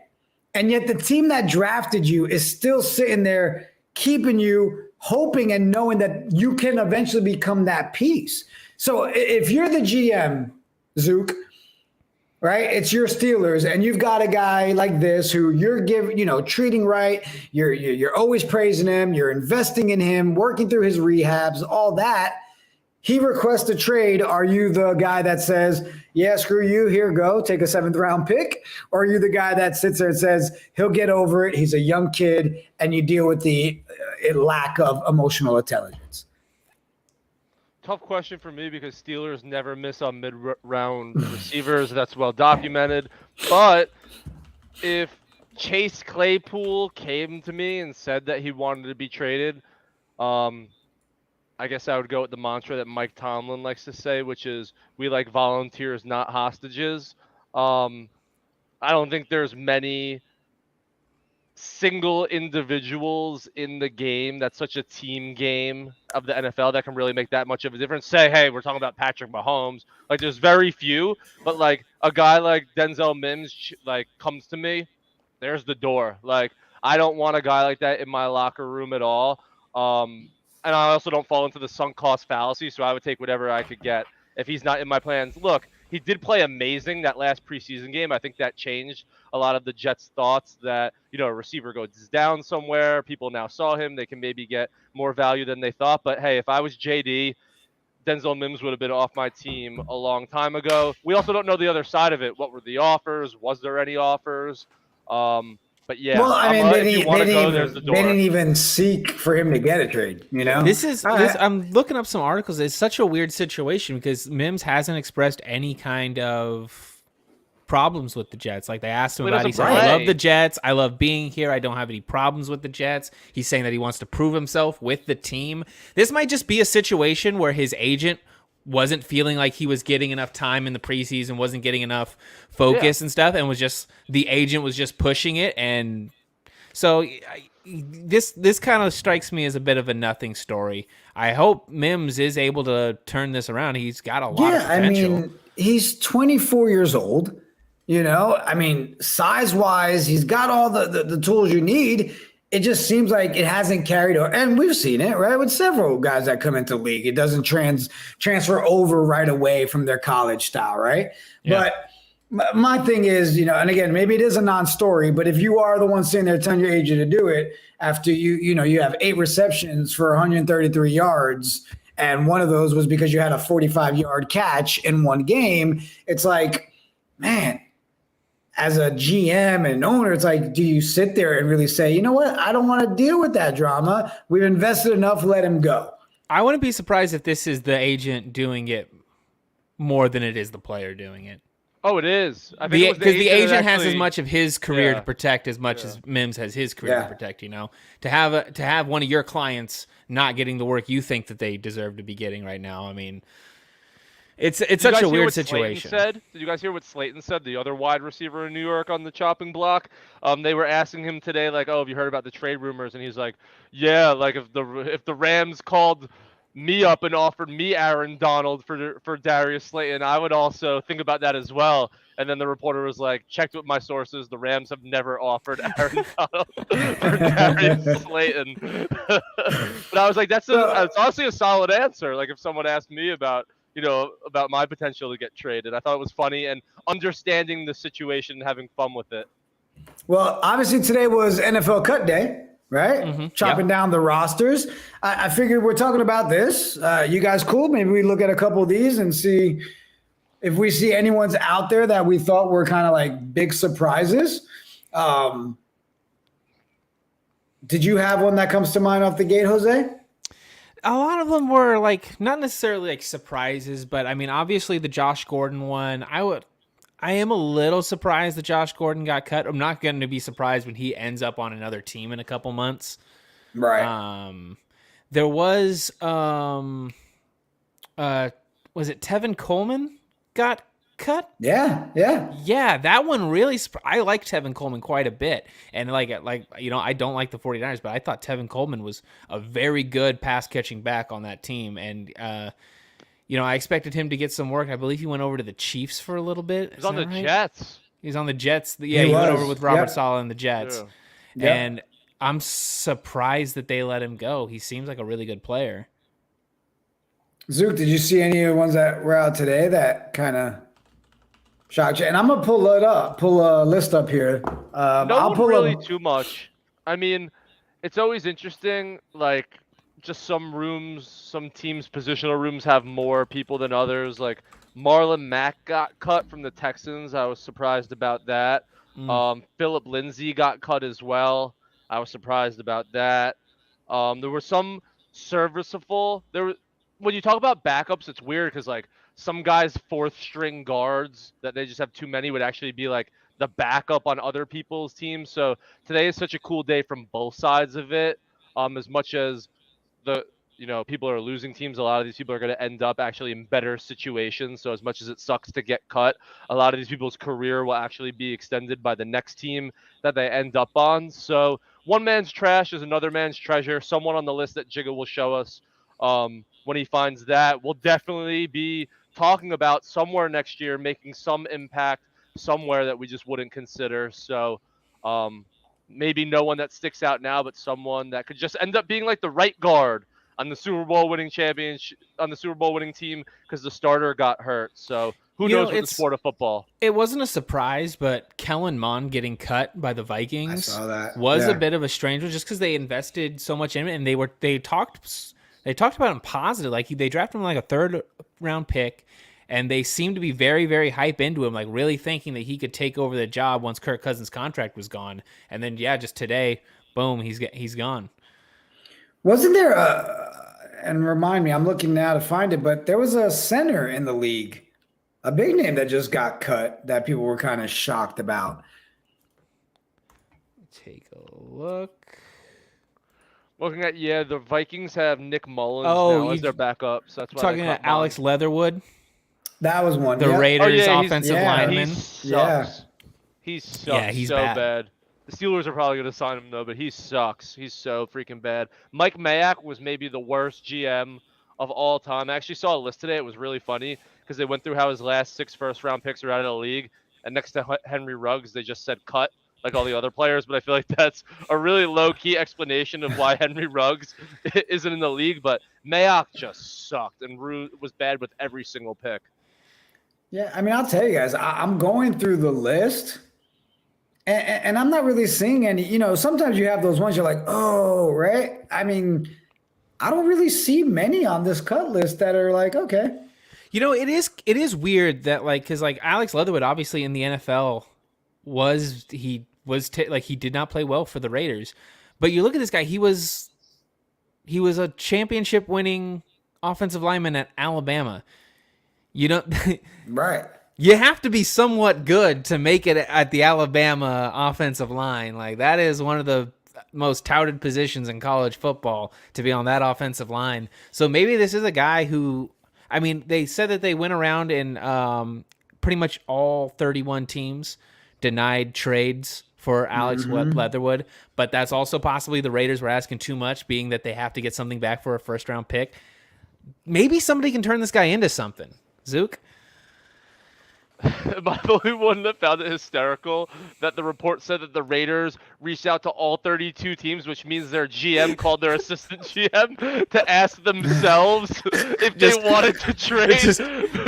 My buddy pointed that out to me because every single report was they reached out to all 32 and got 32 no's, and they're like, how disrespectful is it to call the guy on the floor below? And they're like, nope. We already got him, and we don't want him. Yeah. Hey, what can we get for Alex Leatherwood? We're actually trying to get rid of him. I'm actually sitting next to you, buddy. Oh, you know what? How about I wanted to talk about O.J. Howard, cut by the Bills.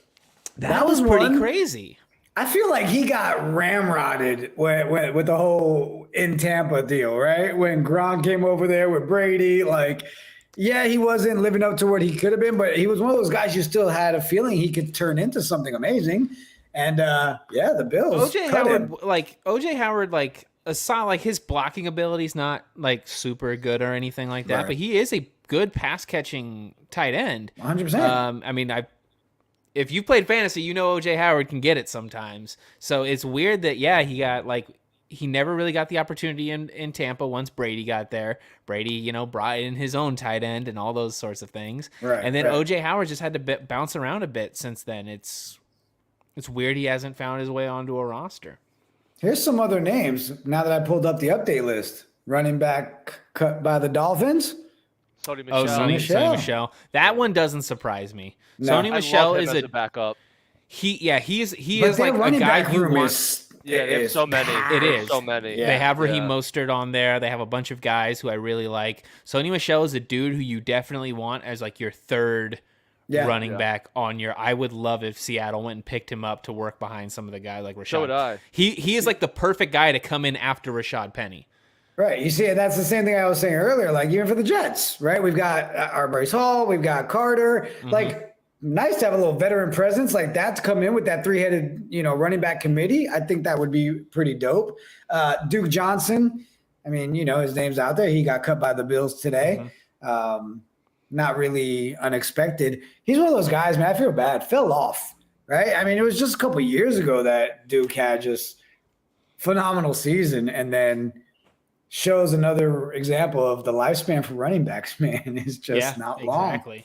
Duke Johnson is on that long list of always drafted about 3 rounds earlier in fantasy than he ended the year, because like towards the end of the prior year he would always show like, oh, in the last 4 games he was the best dual threat back because his teams always sucked and his starting running back would be out and he would have like 10 catches and 10 rushes for the Browns, and then everyone would draft him as their RB2 in like the 6th round and he would end up being on your bench at like the end of the year. But yeah, always a serviceable running back, probably born, 7 years too early. If he was like a rookie in today's NFL where they want more of the scat back, receiving running back, he probably would have more run, the perfect fantasy player. But yeah, nobody that anyone's looking to, put the doors down to sign at this point. I think nothing more than a serviceable receiving back on 3rd down. And it's also that so many teams right now are running, they have a running back committee. There's only a handful of teams that have a solid running back one. So so in order to run these sort of styles, like you have to have so many guys in that running back room. And so eventually, you got to cut down to the 53-man roster. That's where one of those cuts is going to come from. Right. Yeah. All right. So I want to stick with NFL. I want to jump on Action Network. Shout out Action. Thank you for my free membership, for having a night. Woo, woo. All right. I want to talk about, they put out their top rankings for quarterbacks. Work with you guys? Okay. Number 1, Patty Mahomes. Yeah. Yeah. Sure. Number 2, Josh Aaron Allen? Rodgers. Really? Sure. Number 2, Aaron Rodgers. Sure. Interesting. 2-time MVP. Defending MVP, like back to back. So like, it is what it is. Here's what they wrote for Mahomes. I'm going to read it. Action. You gave us permission, right? We have. Okay, cool. Patrick Mahomes and Aaron Rodgers are so obviously the top 2 quarterbacks that we don't even need to linger. Mahomes saw a dip in numbers last year, but was still elite, and he's still at his very best in the biggest moments. Rodgers will turn 39 by the playoffs, and Scoot's a bit conservative in the playoffs, but still 2-time MVP. Those 2 top 2 weapons. Here's my question for you guys. Do we see a lot of change now that they lose stars like Tyreek Hill and Devontae Adams? For Patrick Mahomes, no. For Aaron Rodgers, yes. Yes. I think the opposite. Really? Travis Kelce's still the number 1 Yeah. receiver in Kansas City. I think Aaron Rodgers is going to win another MVP this year. I think Aaron Rodgers is going to go absolutely berserk without Devontae Adams. I think he's going to then get whatever, bounce in the playoffs, whatever, because that's what Rodgers does. But I think this regular season, he's going to come out with like his butt on fire, knowing what people are saying, legitimately the conversation like we're having right here. That feeds his ego so much. I know it's a small sample size, and I know it's not over the course of an entire season, but if you look at his numbers without Devontae Adams, the Packers offense is actually much better statistically. Obviously, you'd rather him, but I don't think he's going to fall off that much. But so is that games where Devontae Adams missed or games before Devontae Adams? No, games where Devontae Adams missed. Okay. Yeah, I was games gonna where say, Devontae 'cause Adams before that missed. we had Jordy Nelson. Yeah. Right. And it's like much better. Like it's significantly better because it's that thing where like Ooh. it's the versus do you spread it out versus throw it to one guy. You see Aaron Jones get more involved in the passing game. To go with the And- Aaron Rodgers conversation, first, Smoke a Lot of Potamus says Allen, Mahomes, Rodgers. He thinks Allen, but he threw the stat in there, 5-0 without Devontae Adams. Small sample, like I said, but like I feel like Aaron It's Rodgers still- loves that. Like loves not having that guy. All right. What do you guys think would Smoker's take on Josh Allen greater than Patty Mahomes and Aaron Rodgers? I wouldn't put him above Patrick Mahomes. I would put him above Aaron Rodgers. Yeah, I Now, wouldn't put do- anybody but Mahomes. Do we think Aaron Rodgers with that MVP statement is because he's so locked in on the Nicolas Cage action right now? Like he's just going to come in and like Con Air the shit out of people? Like, Man, I don't know. Like Aaron Rodgers, he's obviously good. I'm not gonna pretend like he's not good or anything. But Right. it's without having like I just don't think Lazard can step in and take over that dependability. Like whether or not they were 5-0 without Devontae Adams and stuff. And like I would have to look into that. What teams did they play without Devontae Adams? Who was covering who or whatever? Devontae Adams is a security blanket. That guy can make a play when you need a play. That guy's going to make it. I don't know if Lazard can turn into that. That's fair. All right, here's what they're listing as tier 2, perennial MVP contention. So coming at number 3, Tom Brady. Number 4, Joe Burrow. Number 5, Russell Wilson. So we're now at the top 5. Still no Josh Allen's name being dropped yet. Yeah, what? We've got no Justin Herbert names, no Lamar. So 3, 4, and 5, Tom Brady, Joe Burrow, and Russell Wilson. All of these guys being put above Josh Allen is an insult. Josh Allen is incredible, and he's got a great group of guys to throw the ball to. I mean, look, I'm never going to bet against Tom Brady and that Tom Brady's going to have a great year. The guy didn't go to training camp. The guy's not going to practice. He doesn't have to. We all know it. He sleeps in a special bubble that just enhances his skills, and he comes out of his bubble, he moonwalks his ass to the field, and wins games. But this is the guy who's telling us that he is doing passing drills while he's on vacation. And now he takes this huge amount of time off where he wasn't doing anything. By his own words, he needs to be constantly practicing in order to maintain this level. So I just don't know. And I mean, Russell Wilson's going into a new offense. Russell Wilson is a dude who he's a great quarterback, but he has games where he's just abysmal sometimes. And it's crazy because he even starts his sentence off in the article. Russell Wilson was the single most difficult player to rank. And you put him above Josh Allen? You put him at 5. Now, here's what he had to say about Joe Burrow. You may think it's too soon to rank Joe Burrow this high. I did too until they dug into the numbers. He didn't just have a playoff breakout. Burrow ranked 4th in expected points added last season. He led the league in completion percentage. His 70% completion percentage and 8.9 yards per attempt both led the league as well as lethal combination. His sack rate, you can hold that against him, but at the same time, that's your O-line, right? I mean, you got to take a little bit. So his sack rate was super high. They reloaded the O-line. They're improving it. So are we okay with saying Joe Burrow in the top 5? I don't mind putting Joe Burrow in the top 5. I like that. That's why I didn't mind spending a little bit in my auction to grab him. I feel like with the upgrades at the O-line, we could see a repeat performance. All right, let's jump into number 6, Justin Herbert.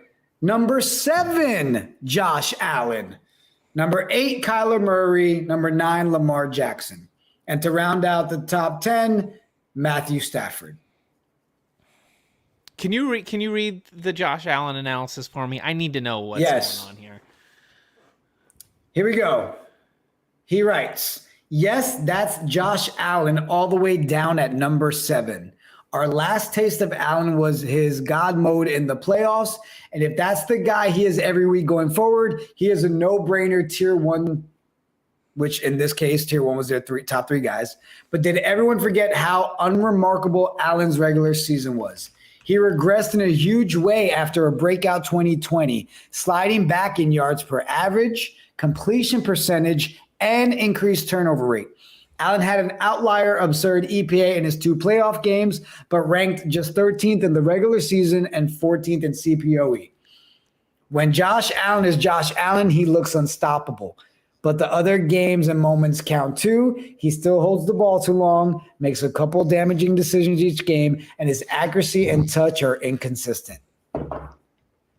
Everybody loves Josh Allen because he's a Sandlot guy with a monster arm. Look, when you look at I didn't think that in 2021. He does regress like significantly. It is a regression, but it's still amazing. It's still like, I mean, it's still like his completion percentage is still 63%. He threw for 4,000 yards, 36 touchdowns. I mean, he went up to 15 interceptions. I mean, but when you talk about regressing, we're splitting hairs. So like Herbert now and like we're not comparing him against now that I'm looking at these stats, like I was him over Burrow and Herbert for sure. I'm not sure anymore. He made his comparison with his physical running style. Obviously, you still have a constant threat of possible injury. They're saying it reminds him of Dante Culpepper. I mean, so I'm looking at argue it. Russell Wilson's seasons. Russell Wilson's best seasons are comparable to Josh Allen's regression season. Hey, listen, I'm still happy with my subscription to Action Network. All right. Everybody has their take. Smoke a lot of Potamus, though. He wants his money back. Smoke, you stupid, bro. I mean, most of this list I actually quite like. I think it's mostly pretty good. It's just this Josh Allen take that it just doesn't make any sense to me. Like, They also threw the ball a who's- billion times last year, like a billion, gazillion, quadrillion times. Where that, even though you would think that's another reverse psychology, double-edged sword thing, where like actually introducing more of a running game would actually help him with the lesser throws, less turnovers, actually do better during those throws because there's a threat of a run. Where I know Sean McDermott said that's like their number one focus this year, where he went from 320 attempts his first year to 460 to 570, now to 650. I really think dropping him below 600 with the 50 extra carries per season, which is only 3 or 4 more a game, could really get Josh Allen back to where he was 2 years ago. And I think with who'd they add on wide receiver? I don't think they added it. I think they have Gabriel Davis. They have. I like they had Gabe a tight Davis. end. They might have added a tight end. Oh, yes, that sounds They did. correct. They did add a tight end. I'm trying to see who it is. All right, while you pull that up, let me jump into 11 through 15. 11, Dak Prescott. 12, Ryan Tannehill. 13, Kirk Cousins. 14, Derek Carr. 15, Jalen Hurts. I think Derek Thoughts? Carr's a little low. I agree. Who were the I would three put- higher than Derek Carr? Kirk Cousins, Tannehill, Dak Prescott. Oh, fuck Tannehill. That guy sucks. I'm a Kirk Cousins stan, so I like Kirk Cousins. I think he's better than Derek Carr. I don't think that Ryan Tannehill is, though. Dak definitely is. Dak, I think, is a tier above the rest of those guys. Yeah, I Whoever's wouldn't above mind putting Dak, I'd Dak put him with above there. those. Yeah, definitely. Now, Smoke in the chat, I saw what you said, man. Hurts is too low. I see what you're saying about him taking a big step forward. Yeah, let's have him make that big step forward before we start jumping him up. Yeah. Yeah, if higher we're on doing this list. if this is preseason Right. rankings and not predictions, then yes. Right. I agree with yeah, that. because we all agree that the ceiling is huge with that kid. Yeah. But I think he needs to have that season to jump up, and then we all would be in agreement with that. I don't think anybody can argue that. No. And the thing about lists is it's always comparison. So in a vacuum, you're like, oh, 15, 16 sounds low. But again, in preseason, he's worse than Kirk Cousins. He is worse than Dak Prescott. He is worse than Derek Carr. So predictions is one thing if we were drafting for fantasy or for what we think at the end of the season. Right. But right now, I think he's 16, could quickly go to 12 or 11. Yeah. I want to talk about Tannehill. So here's the thing. I am not a Tannehill hater in any way. Tannehill put in the right system, and that was proven with Tennessee, right? You've got your workhorse, you got Derrick Henry, and you got a guy that can be a game manager. I'm sorry, but there is no world where I see why Ryan Tannehill's in the top 15 quarterbacks in the NFL. Is Ryan Tannehill better than a healthy Baker Mayfield? So the one thing about Ryan Tannehill, he's very accurate. When he is working in a system and like doing a lot of like checkdowns, not a lot of deep throws, I think he's actually quite good. That's why you saw those Titans teams were pretty good. Was weren't his there focusing several there? games where he only had to throw the ball maybe 8-10 times tops, right? Yeah. And he's gonna be great at that. And that's what I'm saying. He's a great game manager, and that's the system he needed. He couldn't really have that shine in the Dolphins. He couldn't be the leader that elevate the entire team. I think he gives you that consistency that you're looking for, someone that can be a manager and let your pieces like Derrick Henry do what they do. I just don't see him being a top 15 quarterback. Yeah, the loss of AJ Brown is going to hurt them quite a bit too. 100%. Him as a top 15. Yeah. Yep.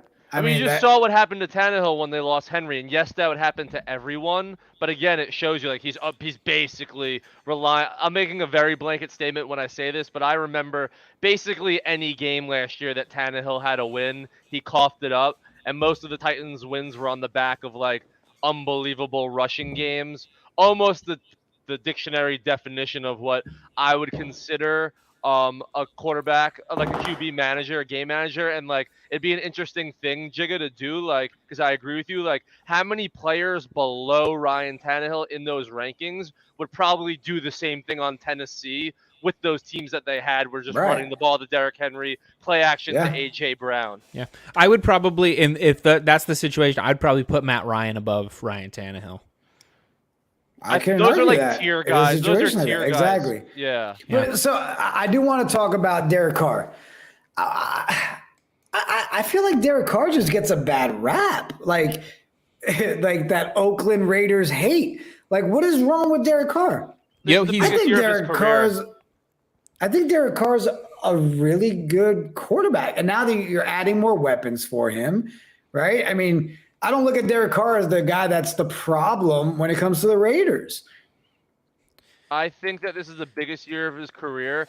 You can make a argument. I'm not going to do it until I look for good, but I'll say it before I do, that they have the best pass catching trio. Who knows? Devontae Adams, Hunter Renfrow, and Darren Waller. I don't know if you could make a better trio. Hunter Renfrow is really good, has the respect of all the players in the NFL, maybe the best route runner. And if he's not, Devontae Adams is. And we can't shy away from Josh Jacobs. I think Josh Jacobs is a beast. And they got their offensive line. They drafted Colton Miller from UCLA. Their defense, they got Chandler Jones. So now they're edge rushers in that division where you got to go after Wilson, you got to go after Herbert, you got to go after Mahomes.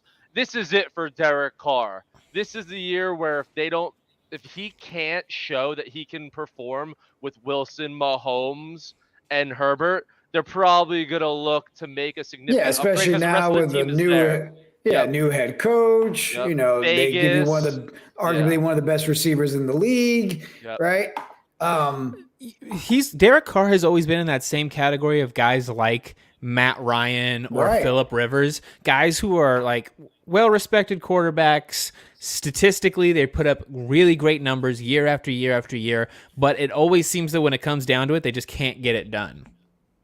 Didn't he almost win the MVP in the second year? And isn't this the year he got hurt, like broke his leg? And he was talked about as but it was sort of like a Carson Wentz situation where you remember Carson Wentz came out and almost won MVP his rookie year. It was one of those kind of deals. Yeah, he was really good. And I remember it was like Christmas night or like one of the last games of the season, because then that guy from Penn State, I forget what, Matt McGloin, had to start the postseason game for them, and that was a mess. But no, you can't. What year was really bad? Like 19-10. Like you're not like losing games because he's 19-10. He's never lost the Raiders games. Maybe he's never been the winner they've needed, but ultimately serviceable with everybody else around you working out. I think we will revisit this halfway through the season if Devontae does. You know what I mean? If the pieces work the way that they should work, and those guys stay healthy, and you've got Josh Jacobs running the right way, and Hunter Renfrow doing what Renfrow does.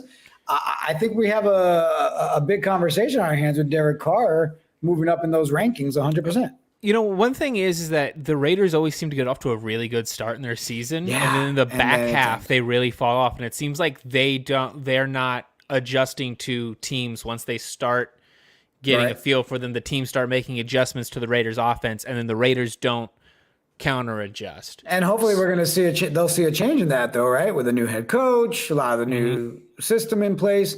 But yeah, I think you're right. I mean, they start so high. It's like, oh, Raiders killing it. And you hear the article with Derek Carr, and then it's like week 8, 7, 8, and then it's like, and here they'll start off like 8-1, and then all of a sudden it's just like, man, they barely snuck into the playoffs. Oh man! All right, so let's go down the rest of the list here. This part of it shocked me a little bit. Trevor Lawrence, Baker Mayfield, Winston, Matt Ryan for 16, 17, 18, and 19. Famous Jameis Stan. I'm actually gonna hop off after I make this comment, but Jameis Winston. Look at his numbers before he got hurt for the Saints last year. He's good, and they're getting Michael Thomas back, and he's always been someone the good on the back of his football card has been great, right? Touchdowns, yards, completions. Yeah, but The we bad can't has look been past bad. his interceptions, No, though. it's I bad. mean, The bad is the amount of throws, interceptions, yeah. fumbles. I mean, The how only many player seasons ever has to he have been in 30 the and league 30. now? 30 Yeah. and 30, yeah. But last year, the first time when it was like, let's reel him in, let's just make him a game manager, let's not let Jameis be like the focal part of his offense. What were the Saints like 6-1? And he had like 14 touchdowns and 5 interceptions. That Yeah, if they but can then- get that back, Yeah, they can but be a even playoff then, contender. though, I agree with you. But even then, though, you still saw the Jameis Winston, oh my gosh, I'm going to chuck it in the air, make a stupid decision. Like, to me, it's when is he going to have the mental IQ kick in with his gameplay? I mean, you got to again, argue that. Last year he had 14 touchdowns and 3 picks, so I don't know how much like throwing around he was doing. Like I'm actually a big believer in what So Jameis would did you, last year. Jose, would you take, out of these guys, would you take Baker Mayfield, Winston, or Matt Ryan? I would take Baker Mayfield. I'd say Baker Mayfield. I The think thing, and like the thing, it's gonna one go thing crazy. that like really like, I mean, you just look at the counting stats on Jameis Winston, and it stands out his accuracy and his turnovers. But when you start getting into the advanced analytics, you look at interceptable passes, and all of a sudden, like the 30 for 30 season, I think his interceptable passes was something closer to like 50 or 60. Yeah, no, he threw a lot of balls up for grabs. That year I had him in fantasy. He got benched like 3 games at halftime too, and then I would start Ryan Fitzpatrick in the next game, and then Ryan Fitzpatrick would get benched halfway for Jameis. So he's freaking crazy. The one thing you got to say is also Sean Payton now isn't there, so I feel like that was one of the reasons he was doing good. That's huge as well. I'm pretty sure their head coach now it might be Dennis Allen, who sucks. I could be wrong about that, but no, I Look, think I Baker mean- for sure has the best year out of those 3. Yeah, and we've talked about it, when all the competition was going, the fake competition for quarterback with him and Darnold. If McCaffrey's healthy, you have a better O-line. They made a couple of adjustments there. The Panthers can be a great team, and I think Baker Mayfield can be that piece for them this season. I think this is where you see Robbie Anderson actually become a receiver that is used as a deep threat and used because Baker Mayfield's going to be able to get him that ball. So I think Baker. So before we end this topic, let's just jump down to the very bottom of the list. And the fact I'm okay with this being at 32 because how this man is back and starting, but Geno Smith leading the Seattle Seahawks coming in at number 32. Number 32, really. Mitch might be Yeah. 31. Trubisky is 31. Yep, there we And go, Jacoby Jose. Brissett at 30. See, that's wrong. That's wrong. And that's not even me being a homer. Mitch Trubisky is better than Jacoby Brissett. Let's have a little respect for a guy that has taken the team to a and that's not me saying he's good. That's me still saying he's the 30th best quarterback in the league. He's better than just even look at both this preseason. Jacoby Brissett has been getting outplayed by Josh Dobbs, who was my 4th string quarterback. Like Mitch Trubisky is better than Jacoby Brissett. I even think Geno Smith might be better than Jacoby Brissett, honestly. But I'm also a Broadway Geno stan, as I'm sure Jigga probably is too. A lot of my Jets friends love Geno Smith. But no, come on, that's disrespectful, I think, to those two guys. Jacoby Brissett is a backup, like a backup's backup, like a backup's backup's A backup's backup. Like Geno Smith's not going to finish the year as the last quarterback in the league. I'll tell you that much right now. Oh no! Jacoby Of course Brissett Jose's gonna root- Because week root for 11, him. Jacoby Brissett's getting the hook. Might not even make it to. If they start out 0-2, if they lose week 1 to the Panthers and then play the Jets and lose to the Jets, there's going to be call for Josh Dobbs. Trust me. Well, I love how they put Zach Wilson at 29. They've made Zach Wilson is worse than Daniel Jones. Get the hell out of here. Worse than Daniel Jones. The It's kid's tough. had 1 season. Leave him alone. Are you kidding me?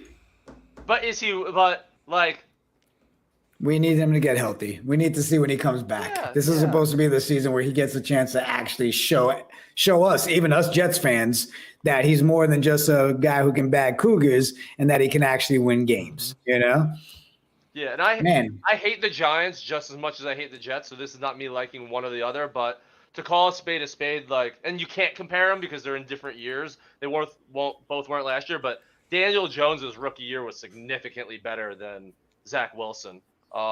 Regardless of what, like, the outside, whatever there was, like, the Jets were a mess last Okay, year. but He had again, no we're not help. going over everything. I mean, Daniel Jones has proved since then that no, thank you. Yeah, but Zach Wilson had more interceptions than Zach Wilson was the worst starting quarterback in the league last year. There's really no argument about that. If again, it's the Jalen Hurts argument. Like, if we're talking about potential, sure, Right, but based potential. on what's happened, like, Daniel Jones is a better. But you're gonna sit there and tell me that he's only one spot higher than Jacoby Brissett. Like, Again, it's the other that's thing. Who's one spot higher than Zach Wilson? Daniel Jones. And who's one spot higher than them? I don't know. I closed it out because it was starting to hurt my feelings. That's the thing. Like, it's all comparison. Like, I don't know if Zach Wilson's the 29th or the 30th or the 31st, but I think Zach Wilson is definitely better than Mitch Trubisky, definitely better than Geno Smith, definitely better than Jacoby Brissett. I don't think he's better than Daniel Jones. No, come on. Zach Wilson's better than Geno Smith. No, he's not. Right now, he's no not. one's better than Geno Smith to Jose. Geno Smith is just starting because Drew Lock is the worst player ever to throw a quarterback in a preseason football game. One. Here's what I'll tell you why Geno Smith will finish this year better than Zach Wilson. DK Metcalf.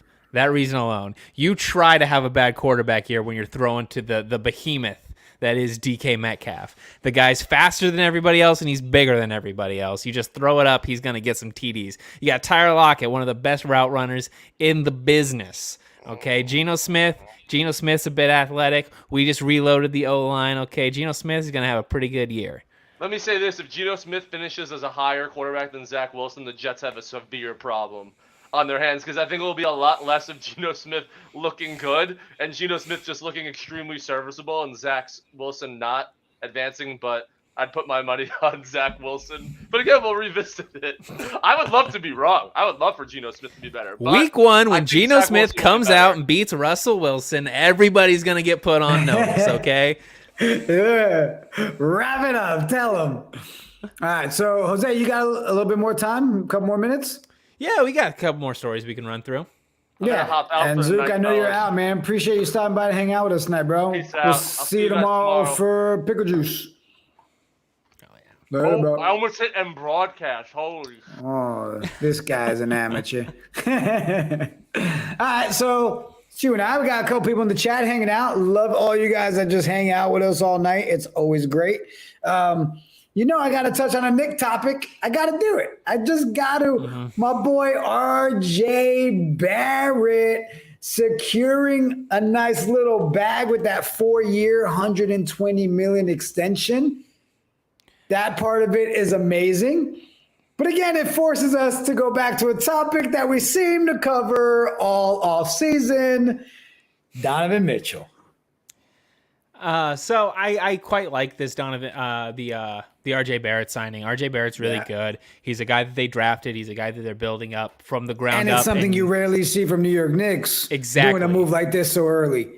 Yeah. I like this guy a lot. He's the kind of guy that you want to lock up. You got to take, when you develop a player like this through the draft, you need to lock these guys up. So I like this signing. What's going on with Donovan Mitchell remains a huge question, because obviously he's been linked to, the New York Knicks throughout most of this. Right. Friend of the show, Jack Settleman, has guaranteed us he's coming to the Knicks about 3 times on Twitter. But where I'm starting to see things going is I wouldn't be surprised if he ends up on the Heat. He's in Miami right now, actually. Everything on social, pictures of him in Miami. He took off the whole following the Utah Jazz. He took the title of point guard for the Utah Jazz, right? Everybody woke up to that today. Heat have been mentioned as a big player on it. Also, I feel like the Knicks kind of made a power move, making it clear, Jazz was asking for Barrett. And they want to make a statement like, yo, it's not happening. You want the 5 picks. You want this. You want that. We meet you where we can, and then you're going to throw RJ. I felt like it was the Knicks statement of like, no, it's not happening. Yeah, and like the table. Yeah, I agree with that. That they're either telling like, hey, if this Donovan Mitchell thing is going to happen, it's going to happen for a lot more. It's going to happen for picks. It's not going to happen for players. And I think what the Heat would be willing to offer, Pat Riley's an insane person, is willing to go in on all these kind of guys. And Donovan Mitchell is the kind of guy who can take that Heat team. They're already very good. They're very close to making to the finals as it is. Donovan Mitchell is a guy that, like, I mean, it depends. Like, if you turn Tyler Hero into Donovan Mitchell, you're going to the finals. That team's already good. Yeah. No, I mean, it's definitely one of those ones where seeing him in Miami, it's definitely a big play that it's possible. Of course, I'm seeing, Knicks community, everybody in there, of course, with their tweets. We're not worried about it. He's coming to New York. The hopefuls are still there thinking it happens. I feel like we're at that point, though, where it's who knows anymore. If I'm a Knicks fan right now, I'm happy with the situation as it is, because you have such. I mean, you're looking at where they're signing R.J. Barrett at this point in his career, locking him up for that time. Your core is so young. You have time to hit on a big free agent down the line. You have time to put together a trade in an offseason that's not so hectic, a trade that's more beneficial for you, picking up a guy. Because, like, I mean, let's be real. Like, Donovan Mitchell's very good, but Donovan Mitchell's not a franchise changer of a guy. Donovan he's just a very good player. He's like, if Donovan Mitchell's your third best player, your team's awesome. Yeah. And, again, we've talked about it, right? Because of what's happened in the trade market, the value is going to be ridiculous to the roof, right? Yeah. And he's going to get it. And that's just because that's the state of the NBA right now. I'd be interested to see what the heck Miami puts as an offer to trade.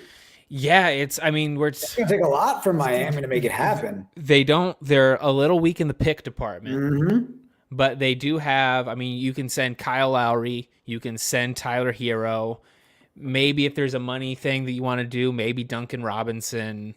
They have trade assets there, and then maybe some pick swaps involved in that as well.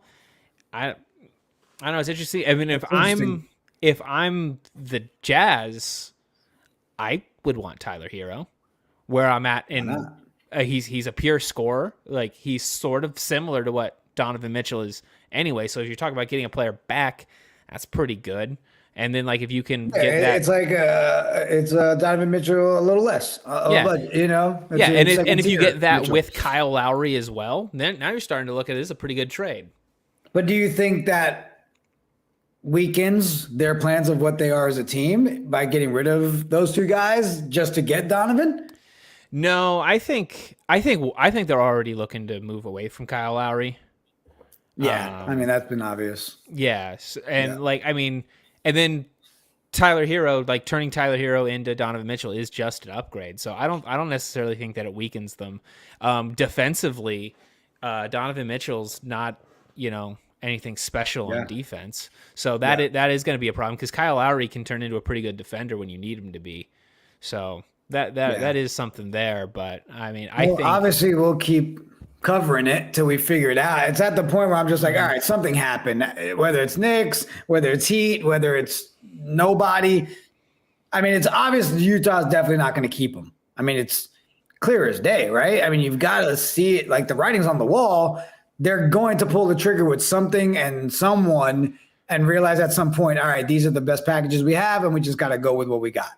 That's my take. I don't see them keeping him. It feels weird if this all ends and he's still on the team. Right.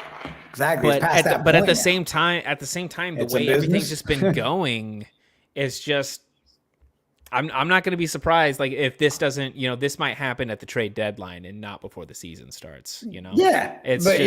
You said it, though, I think it was 2 weeks ago. This might be one of those situations where they're playing that hand, and they're because of what the trade market is right now. And we've talked about it, where it's going to get close to that trade line, and it might start to reset itself a little bit. And they're going to shoot themselves in the foot from, we could have had the 5 picks and this and that player. And now we're going to have to go back to reality and settle for maybe, a lot less. Or you get a team that's just really desperate for a Donovan Mitchell, and you end up getting exactly what you want. But like, if you're the Miami Heat, like, how far are you willing to go to get Don? Like, are you willing to give up Bam Adebayo to get Donovan Mitchell? I don't know. That's, that's. I don't know. I feel like he needs to be on that roster in Miami. Like, but at the same time, Bam Adebayo, like, he's the guy in the playoffs he's the guy who shrinks, right? He's the guy who ends up not having the big games. Whereas Tyler Hero, Tyler Hero will have a huge playoff game where all of a sudden he's shooting lights out. I don't know. It's an interesting thing to we just know Pat Riley's just willing to go all out for a big name. So oh yeah, I mean, I'll always be a Pat Riley fan, so it doesn't matter. All right, we got two more things we'll cover. We're gonna jump in just to the last two things of baseball conversation. First, did you see that the Mickey Mantle baseball card? Holy bro, 12.6 million for that Mickey Mantle card. Shattering records, bro. The Mickey Mantle rookie card is one of the most like prized possessions in baseball card collecting. But 12.6. That's such a huge jump up from the last time we saw one of these, cards. Yeah, what was the record before? I had it pulled up, and then I believe it was the Honus Wagner card. I think that's what. 10 most expensive trading cards of all time. Well, now Mickey Mantle. Yeah, it was the Wagner. Yeah, it was the Honus Wagner card So the Honus Wagner card, that's the interesting one because it was the highest paid one, and then they found out that the guy who had sold it had clipped the edges to make it look clean. And then when it sold the next time, it like doubled in value. Yeah, 7.2 was the record, and now we're at 12.6 for a Mickey Mantle rookie card. That's crazy because I mean I know that the Mickey Mantle rookie card is one that like everybody wants and stuff, but like for it to jump up that high, that's so crazy to me. Because I mean the other Mickey Mantle, the Topps PSA one was 5.2 million. That was the fourth highest sold. Yeah, man, that's a big jump. 12.6. Yeah, this must have just been a situation where this guy just really wanted this card. Seriously, it had to be, right? You easily could have probably said, you know what, I'll get it for 9, maybe, right? Well, now you think the Honus Wagner is about to go on sale again. Yeah. That dude's like, wait a minute, 12.6? Time to sell this bad boy. Yeah, I had to bring that one up because that was just crazy. And then the other one, sticking with baseball, and this one was one that caught my eye, was the Major League Baseball Players Association now looking to unionize for the minor leagers. And I know a lot of people have different takes on this, and I kind of wanted to talk that one through with you and anybody in the chat with thoughts on that. I mean, what do you think, man? I think this is such a good thing, man, because we've been hearing over the last couple of years, especially when the pandemic really shut everything down, that the minor league systems were just like struggling so bad. There are guys in the minor leagues who aren't even making minimum wage. Mm-hmm. It's so like to trying to get these guys paid to work these minor league systems, man. If it's just like, you're looking at like the like with things going on with the XFL and stuff like that. Like we cover a lot of minor league stuff. You'd like these guys to be able to make a living wage working in sports because it's something that you can only do for such a short amount of time. And so if you're out there working this tough job in baseball, especially, man, the grind of baseball, you're doing it so much, and it's just it's really tough on you mentally and physically. And so to walk away with that, one, you spent your entire time in AAA baseball, right? And then you never made it to the majors. You never got the big paycheck. And then after 5 years, your career is just done. Like, you just wasted 5 years of your life barely making any money. So yeah, and I want to look it up. I mean, to me, it's a big deal with baseball because, like you said, the grind, right? I mean, the minor leaguers are playing 150 games a season. Yeah. Right? And you see all this stuff with them being in some of the dinkiest, rinkiest, shittiest hotels, right? You see that they can't even freaking live off of what they're making if they have a family. Some of these guys are having to pay for their own travel in these leagues too. Yeah. So this one to me was, I think it's a win. It really is. I think it's well overdue. Yeah. Right. My question is, how much changes in the minors with the amount of guys they're bringing into the minors? Is it going to change knowing what, you know what I mean, with salaries going up, things Yeah, like I that? mean- Does that change the pool of talent? If this ends up with a situation where single A ball goes away, that would suck in a sense, but it's also like, would you rather have 2 leagues of guys making a living wage or 3 leagues of a guy who's just, he gets to keep trying to make a dream happen, but you get these guys stuck in single A ball making no money or whatever. It's just like, it might just be better for everybody if we just, that stuff ends up getting phased out. If that's what it takes, if they can keep all these teams open and stuff, because I mean, let's be real, the teams have the money to make this work if they wanted to. You look at what the Dodgers payroll is, and like, come on, man, we can't pay your minor leaguers. See, and that's my biggest thing that I want to see come out at the end is that, does this turn into a world where that single A, that high A, does that disappear, right? Do we see it just being a double A, triple A? Like, there's a lot that once something like this actually goes into effect, that we can see a big change with everything. Yeah, absolutely. Man, well, Jose, man, I think we did it again, bro. Another Tuesday night. You and I covering all the topics we love to cover. Richie had to take the night off. Are we going to cover tight ends next week? Let's get back into picking our guys for our Madden team. Yeah. I think we should get back into the top 3 next week when Richie's back. Yeah, I think that's a good call. Man, I love my Tuesdays with you. Appreciate everyone that always hangs out in the chat. Such a great time. Guys, tomorrow night we got Pickle Juice. Tomorrow's Wednesday. Excuse me, not tomorrow. We've got KOD University making their premiere tomorrow, 10 p.m. Eastern. I'll be tapping into that. I'm hoping these are going to be the guys that draw me back in to college football. Reinvigorate me wanting to watch, especially if they're going to be dropping the alpha to give me money. On that note, I guess this is usually where we just say peace. We're out, right? Yeah. Have a good week, guys. Later.